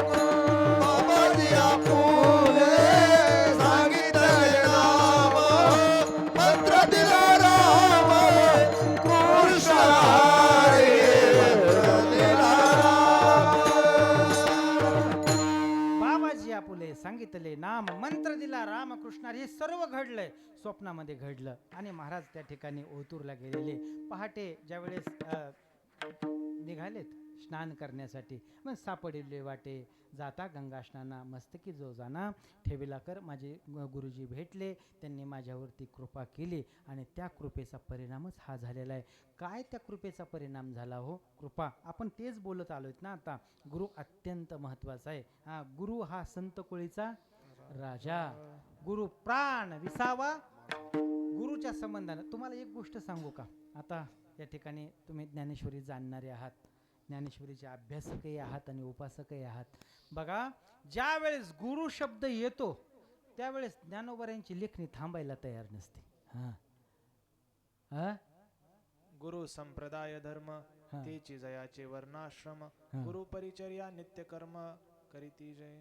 वा, गुरुच्या संबंधात लेखणी थांबायला तयार नसते ज्ञानोबरायांची. ज्यावेळेस गुरु शब्द येतो त्यावेळेस ज्ञानोबरायांच्या लेखणीला उधाण येतं.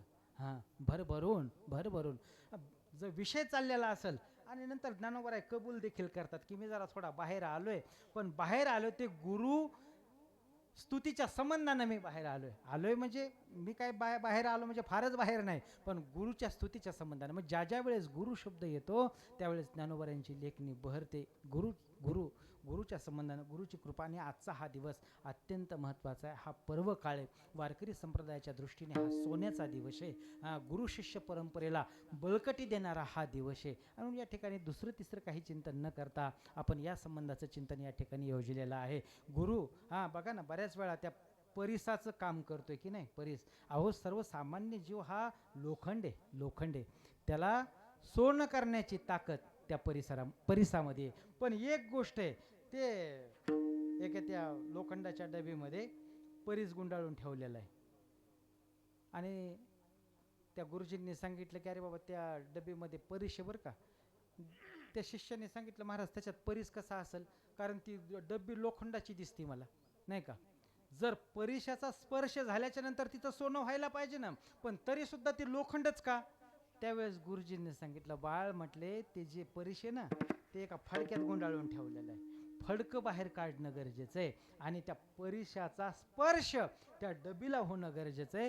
काय परिणाम होईल त्याचं देखील सोनं होईल. आपण लोखंडच आहोत, बरोबर आहे की नाही. आणि आपल्याला श्री गुरुरूपी परीस लागावा असं जर वाटत असेल तर एक काम करायचं काय, आपलं आवरण काढायचं. आवरण, ज्या संसारामध्ये आहोत, ज्या विकारामध्ये आहोत ते विकार मिटल्या गेले पाहिजे आणि सहज आपल्याला परिस्पर्श झाला पाहिजे. गुरु हिताच्या संबंधानं रात्रंदिवस जागेचेत. गुरु बाहेर काढण्याच्या संबंधानं रात्रंदिवस जागेचेत. सद्गुरु धामा, जगद्गुरु, ज्यावेळेस रामेश्वर भट्टांनी आरतीच्या संबंधानं जगद्गुरु महाराजांचं वर्णन केलेलं आहे. काय म्हटले माझे सद्गुरु धाम आहे, धाम धाम सद्गुरु धामा. वास्तविक पाहता आपल्याकडं श्रीगुरूच्या संबंधानं बोललं जातंय. श्रीगुरु म्हणजे काय, अहो चारो धाम, नाही का, चारो धाम आपल्याकडे आलेत अशी आपली संकल्पना आहे. आणि असंच आपल्या मनाला हे वाटलं पाहिजे. गुरुच्या संबंधानं कधी तिरस्कार झाला नाही पाहिजे. गुरुच्या शब्दाचा कधी बोलण्याचा आपल्याला राग आला नाही पाहिजे. जे म्हणून ते करणार आहेत ते आपल्या हिताच्यासाठी म्हणून करणार आहेत. एका जंगलामध्ये शिष्य आणि गुरु दोघेही गेलेले. जंगल बरंच मोठं होतं, त्याच्यातून वाटचाल चालू होती. बघा, गुरुजी जागा राहायचे, कधी शिष्य जागा राहायचा, कारण हिंस्र श्वापद होते. जर दोघंही झोपले तर दोघंही नाही का बाराच्या भावात जातील. त्याच्यामुळं ते गुरुजी शिष्याला सांगूनच ठेवलेलं की बाबा तू जागा राहा, तुला झोप आली की मला सांग, मी जागा राहतो. आणि दर मजल प्रवास त्यांचा चालू. एक दिवसाचा प्रसंग, रात्रभर शिष्य जागा राहिलेला. आता मात्र त्याला चालतानाही डोकल्या येत होत्या. दिवसाचं चालणं चालू झालं. त्यावेळेस गुरुजींनी थांबवलं. गुरुजी म्हटले बाळ आता तुला झोपेची अत्यंत गरज आहे. या ठिकाणी जरा बरं वातावरण वाटतंय, तू झोप आणि मी जागा राहतो. दिवसाचा प्रसंग, बस शिष्य झोपलेला आहे. आणि गुरुजी बस शिष्याची मांडी, असे गुरुजी तुरळकच असतात. शिष्याची मांडी, आपलं शिष्याचं डोकं आपल्या मांडीवरती ठेवलं आणि शिष्य झोपे गेला. आणि गुरुजी चिंतन करीत होते.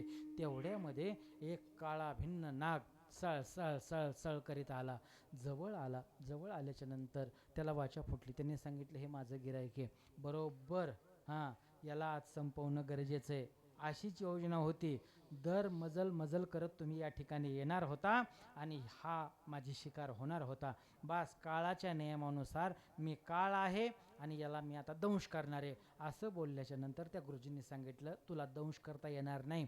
का, कारण तो माझ्या सानिध्यात आहे, माझ्या अनुकंपेमध्ये, तो सध्या माझ्या मांडीवरती झोपलेला आहे, त्याला तुला दंश करता येणार नाही. असं म्हटल्याच्या नंतर त्यांनी सांगितलं माझी तर भूक भागावं लागेलच तुम्हाला, आता काहीतरी करावं लागेल. त्यांनी सांगितलं एक काम कर, तुला त्याला दंश करायचा ना, त्याला दंश करू नको, तू मला दंश कर. आणि त्या गुरुजींनी आपला हात पुढं केला, बरं का, हात पुढं केला. त्यांनी सांगितलं नाही, बस तसं चालणार नाही, मला त्याचंच रक्त पाहिजे. बघा आता किती कठीण गोष्ट आहे. मग काय केलं गुरुजींनी, आणि रक्त इकडचं तिकडचं नको, त्याच्या नरड्याचंच रक्त पाहिजे. असं बोलल्याच्या नंतर गुरुजींनी, तो झोपलेला होता, गाढ झोपेत होता, हळूच त्याचं डोकं खाली ठेवलं. गुरुजी त्याच्या छातीवरती बसले आणि चिमट्याने आता रक्त काढणार. त्यांनी तेवढ्यात त्याचं जाग आले, त्याला लक्ष केलं, पण त्यांनी हुचूक केलं नाही. असं तो म्हटलं नाही, अविश्वास त्यांनी दाखवला नाही, कारण गुरुजी करणार आहेत ना, त्यांना माहिती आहे ना माझं हित काय करायचं, अहित कशात आहे. गुरुजी असं चुकीचं काम, त्यांनी नुसते डोळे उघडले आणि परत डोळे झाकले. त्या चिमट्याने गुरुजींनी त्याच्या नरड्याचं रक्त अर्थात काढलं आणि त्या नागाला दिलं. नंतर तो सर्व प्रसंग सांगितला. म्हणजे गुरुजींच्यावर इतकी निष्ठा असणं पण गरजेचं आहे. नाहीतर बऱ्याच वेळा आपण निष्ठा ठेवत नाहीत. निष्ठी चाललेलीची आपली श्रद्धा ठेवत नाहीत. जरा गुरुजी काही बोलले की लगेच गुरुजी दुसरे शोधायला आपण तयारच असतो. पण असं नाही. अहो, आपल्या हिताच्या संबंधानं ज्यावेळेस ते आपल्याला बोलतात, आपल्या हिताच्या संबंधानं ज्यावेळेस ते जागं करतात, खऱ्या अर्थाने तो प्रसाद आहे असं समजून आपल्या जीवनाची वाटचाल झाली पाहिजे. आणि तशी वाटचाल जगद्गुरू महाराजांची झाली. तशा पद्धतीनं महाराजांचं जीवन माझ्या गुरुजींच्यामुळंच हे सर्व घडतंय. आज व्यापकतेचा मला बोध झाला, सामरस्याचं समाधान झालं, माझ्या जीवनाला नवा आयाम मिळाला. एवढंच नाही, पिकली या सेंद कडूपण गेले तैशी आम्हा केले पांडुरंगे. पांडुरंगाचीच ही कृपा आहे. आमच्यातला जो कडवटपणा होता, कच्चेपणा होता, निवर टणकपणा होता, तो निघून गेला. आणि गुरुच्या सानिध्यात गेल्याच्या नंतर जीवनाचा सुगंध दरवळत असतो. जीवनाचा सुगंध दरवळला पाहिजे. बघा ना, सद्गुरू जोग महाराजांच्या सानिध्यामध्ये ही महाराष्ट्रातली महाराज मंडळी त्या ठिकाणी राहिली. 4 वर्षाचा कोर्स केला, 4 वर्षाचा अध्ययन केलं आणि त्याचा परिणाम काय झाला? संबंध महाराष्ट्राच्या मातीमध्ये आज सद्गुरू जोग महाराजांचा विचार दरवळतोय. किती मोठी ताकद आहे, किती मोठी ताकद. 4 लोकांमध्ये संस्था उभी राहिली होती. 4 लोकांमध्ये, 4 लोकांची संस्था. आज हजारो लाखो विद्यार्थी या संस्थेचे अनुयायी आहेत. या संस्थेची परंपरा काय? या ठिकाणी शिक्षण घ्या, आपल्या आपल्या परिसरामध्ये जा आणि आपल्या परिसरातल्या लोकांना सन्मार्गाला लावण्याचं काम करा. त्यांच्याकडून सेवा घडली पाहिजे, त्यांच्याकडून दान घडलं पाहिजे, त्या भक्तीच्या ते वाटेला लागले पाहिजेत. याच्यासाठी म्हणून प्रयत्न करा. आणि अशाच पद्धतीनं जोग महाराजांचा जो मूलभूत विचार आहे, तो मूलभूत पेरण्याचं, रुजवण्याचं, संवर्धन करण्याचं काम ही सर्वच महाराज मंडळी करतायत. आणि आपलं जीवन जोग महाराजांच्या चरणी लीन केलेली ही मंडळी जगाला शांतीचा संदेश देत आहेत, जगाला वैराग्याचा, जगाला ज्ञानाचा संदेश देत आहेत. ही साधी गोष्ट नाही. एकदा तिथलं शिष्यत्व पत्करलं ना की बस मग अडचण येण्याचं काही कारण नाही. आपलाही उद्धार आणि आपल्यासोबत जगाचाही उद्धार. अशाच पद्धतीने ह्या सर्वच मंडळींचं वर्तन आहे. 4 वर्ष त्या ठिकाणी राहायचं आणि आपल्या जीवनाचं सोनं करून घ्यायचं. 4 वर्ष त्या ठिकाणी राहायचं आणि आपल्याही जीवनाचा सुगंध दरवळला पाहिजे, याच्यासाठी म्हणून काम करायचं. अशाच पद्धतीनं जगद्गुरू महाराजांचं जीवन. महाराज बोलतायत, पांडुरंगी सत्य केला अनुग्रह, निरसोनी संदेह बुद्धिभेद. त्याच्यानंतर महाराज म्हणतायत की त्या जीवशिवाच्या संबंधानं महाराज अभंगाचं 2रं चरण, जीवशिवाशे जर रचिले आनंदे, आवटाये पदे आरोहण. नंतर काय झालं? निज निज रूपी निजविला तुका, अनहत बालका हल्लरुगाशी. 17 स्तन्नदेशी अनहताचा हल्लरुगाशी, समाधी बोधे निजविषयी बुझावणे. आता काय केलंय? मला पाळण्यामध्ये घातलंय आणि प्रत्यक्ष सद्गुरू अर्थात देव मला झोका देतोय. नुसता झोका देत नाही, आपल्याकडे नुसता झोका देण्याची पद्धत नाही लहान बाळाला. मग काय करायचं? झोका देत असताना गाणं म्हणायचं. ते कुठलं गाणं? अनहत नादाचं गाणं. अनहत नादाचं गाणं गातायत आणि खऱ्या अर्थाने मला आता ही शांत झोप लागलेली आहे. अशा पद्धतीनं महाराज या अभंगाच्या द्वारे आपलं मनोगत व्यक्त करतायत. गाथा ही जाज्वल्य आपल्याही जीवनामध्ये गाथेचं अनुकरण होणं गरजेचं आहे, ज्ञानेश्वरीचं अनुकरण होणं गरजेचं आहे. आणि त्या संबंधानं आपला प्रवास चालू आहे. सप्ताह तरी कशासाठी करायचा? इतका खटाटोप कशासाठी करायचा? केवळ सर्वसामान्य जीवाला विचाराची जाण मिळावी, सर्वसामान्य जीवाला या विचारामध्ये येता यावं. सर्वसामान्य जे आपला अविचार चालू आहे, अविचार कुविचार याला टाकून सद्विचाराने आपल्याला येणं गरजेचं आहे. सद्विचार आपल्या अंतःकरणामध्ये प्रविष्ट होणं गरजेचं आहे. आणि साधूचा विचार हा सद्विचार आहे. बस त्याच विचाराने आपल्याला जाण्याचा प्रयत्न करायचा आहे. सर्वांनी एकदा पंढरीश परमात्म्याचं आपल्याला भजन करायचं आहे आणि 2 मिनिटामध्ये आपल्या सेवेला विराम द्यायचा आहे. जरा थोडंसं नाही का अंग झटकून भजन झालं पाहिजे. आज जर आपण या ठिकाणी टाळ्या वाजवल्या नाही का, भजनामध्ये विठोबा रुक्माईच्या भजनामध्ये टाळ्या वाजवल्या, खऱ्या अर्थाने आमच्या आळंदीची हीच वेळ आहे 7 ते 9ची.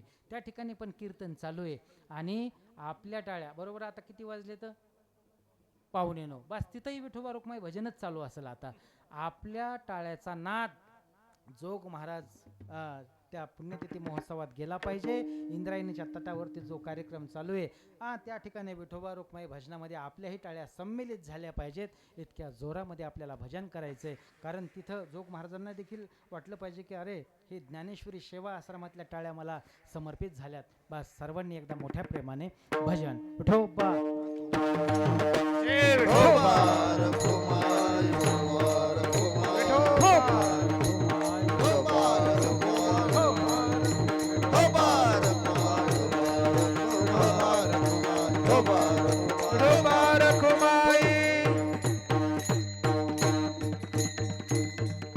निज निज रूपी निजविला तुका अनहत बालका हल्लरू गाशी.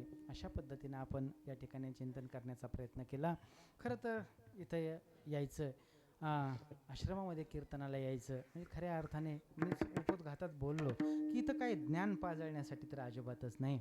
कारण ज्ञान कुठं पाजळायचं, अडाणी लोकांमध्ये ज्ञान पाजळायचं असंच असतं की नाही. आपल्याला काय माहिती ते तिकडं सांगायचं, इथं सांगण्याचं काही कारण नाही. आणि आम्ही सर्वसामान्य असूनसुद्धा एक साधक विद्यार्थी असूनसुद्धा परम आदरणीय श्रद्धेय महाराज या ठिकाणी बोलवतात. त्यांच्या मनाचा मोठेपणा आहे, आमच्याकडून या ठिकाणी ते बोलून घेतात आणि स्वतः महाराज या ठिकाणी कीर्तनाला उभे असतात. खरं तर हे कीर्तन म्हणजे मला ऊर्जा देणारं कीर्तन आहे, ऊर्जा. कारण एवढे मोठे माणसं आपल्या कीर्तनामध्ये उभे राहतात. आमचा आत्मविश्वास दुगुणित करणारं कीर्तन आहे.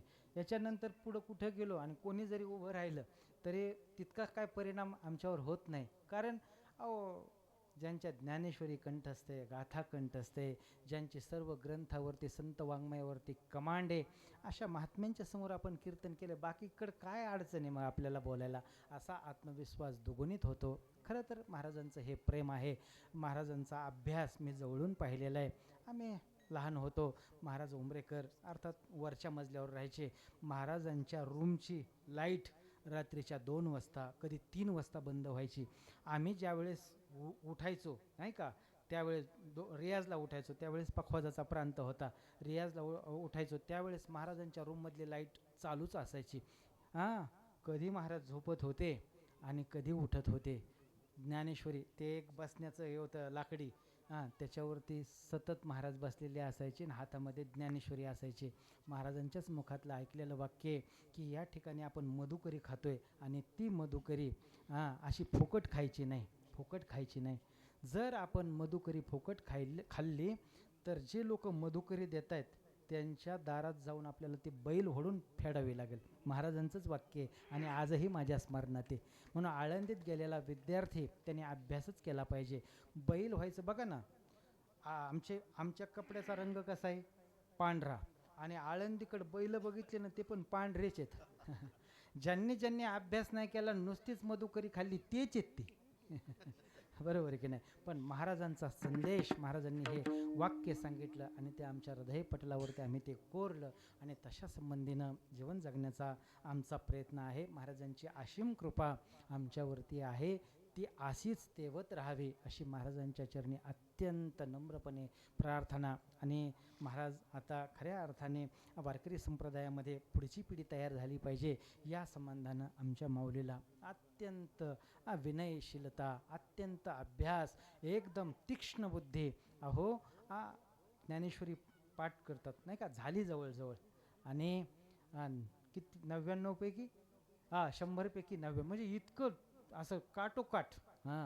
आणि सर्वच गुरुवर्यांची कृपा आमच्या माऊलीवरती आहे. अभ्यासू बाहेर पडला पाहिजे. नाहीतर नाही का बऱ्याच वेळा असं सांगितलं परंपरा परंपरा, पण परंपरेचा नुसता अभिनिवेश धरून चालत नाही, तर परंपरेचं सर्व जपावं लागतं. मागचे पूर्वसूरी आहेत, त्यांनी काय केलं, जर आमच्या परमादरणीय श्रद्धेय महाराजांची ज्ञानेश्वरी पाठे तर आम्ही जर त्यांचे पाईक म्हणून घेत असो किंवा आम्ही जर परंपरेचे म्हणत असो तर आमच्या देखील ज्ञानेश्वरी पाठ असणं गरजेचंच आहे. बरोबर आहे की नाही. तरच ते परंपरेचा मी पाईक आहे असं म्हणण्याला अर्थ असतो. नाहीतर विनाकारण काय असे नावाच्या परंपरा किती चाललेल्या आहेत, चालूच्यात परंपरा, कोण मोजतं त्याला. बऱ्याच वेळा लोक असं म्हणतात की आमच्या पूर्वजांनी इतका परमार्थ करून ठेवला की आम्हाला आता काही करण्याची गरजच नाही, फक्त आम्ही फेटा बांधून कीर्तनच करतो. या बोलण्याला तथ्य नाही, हे तथ्यहीन बोलणे.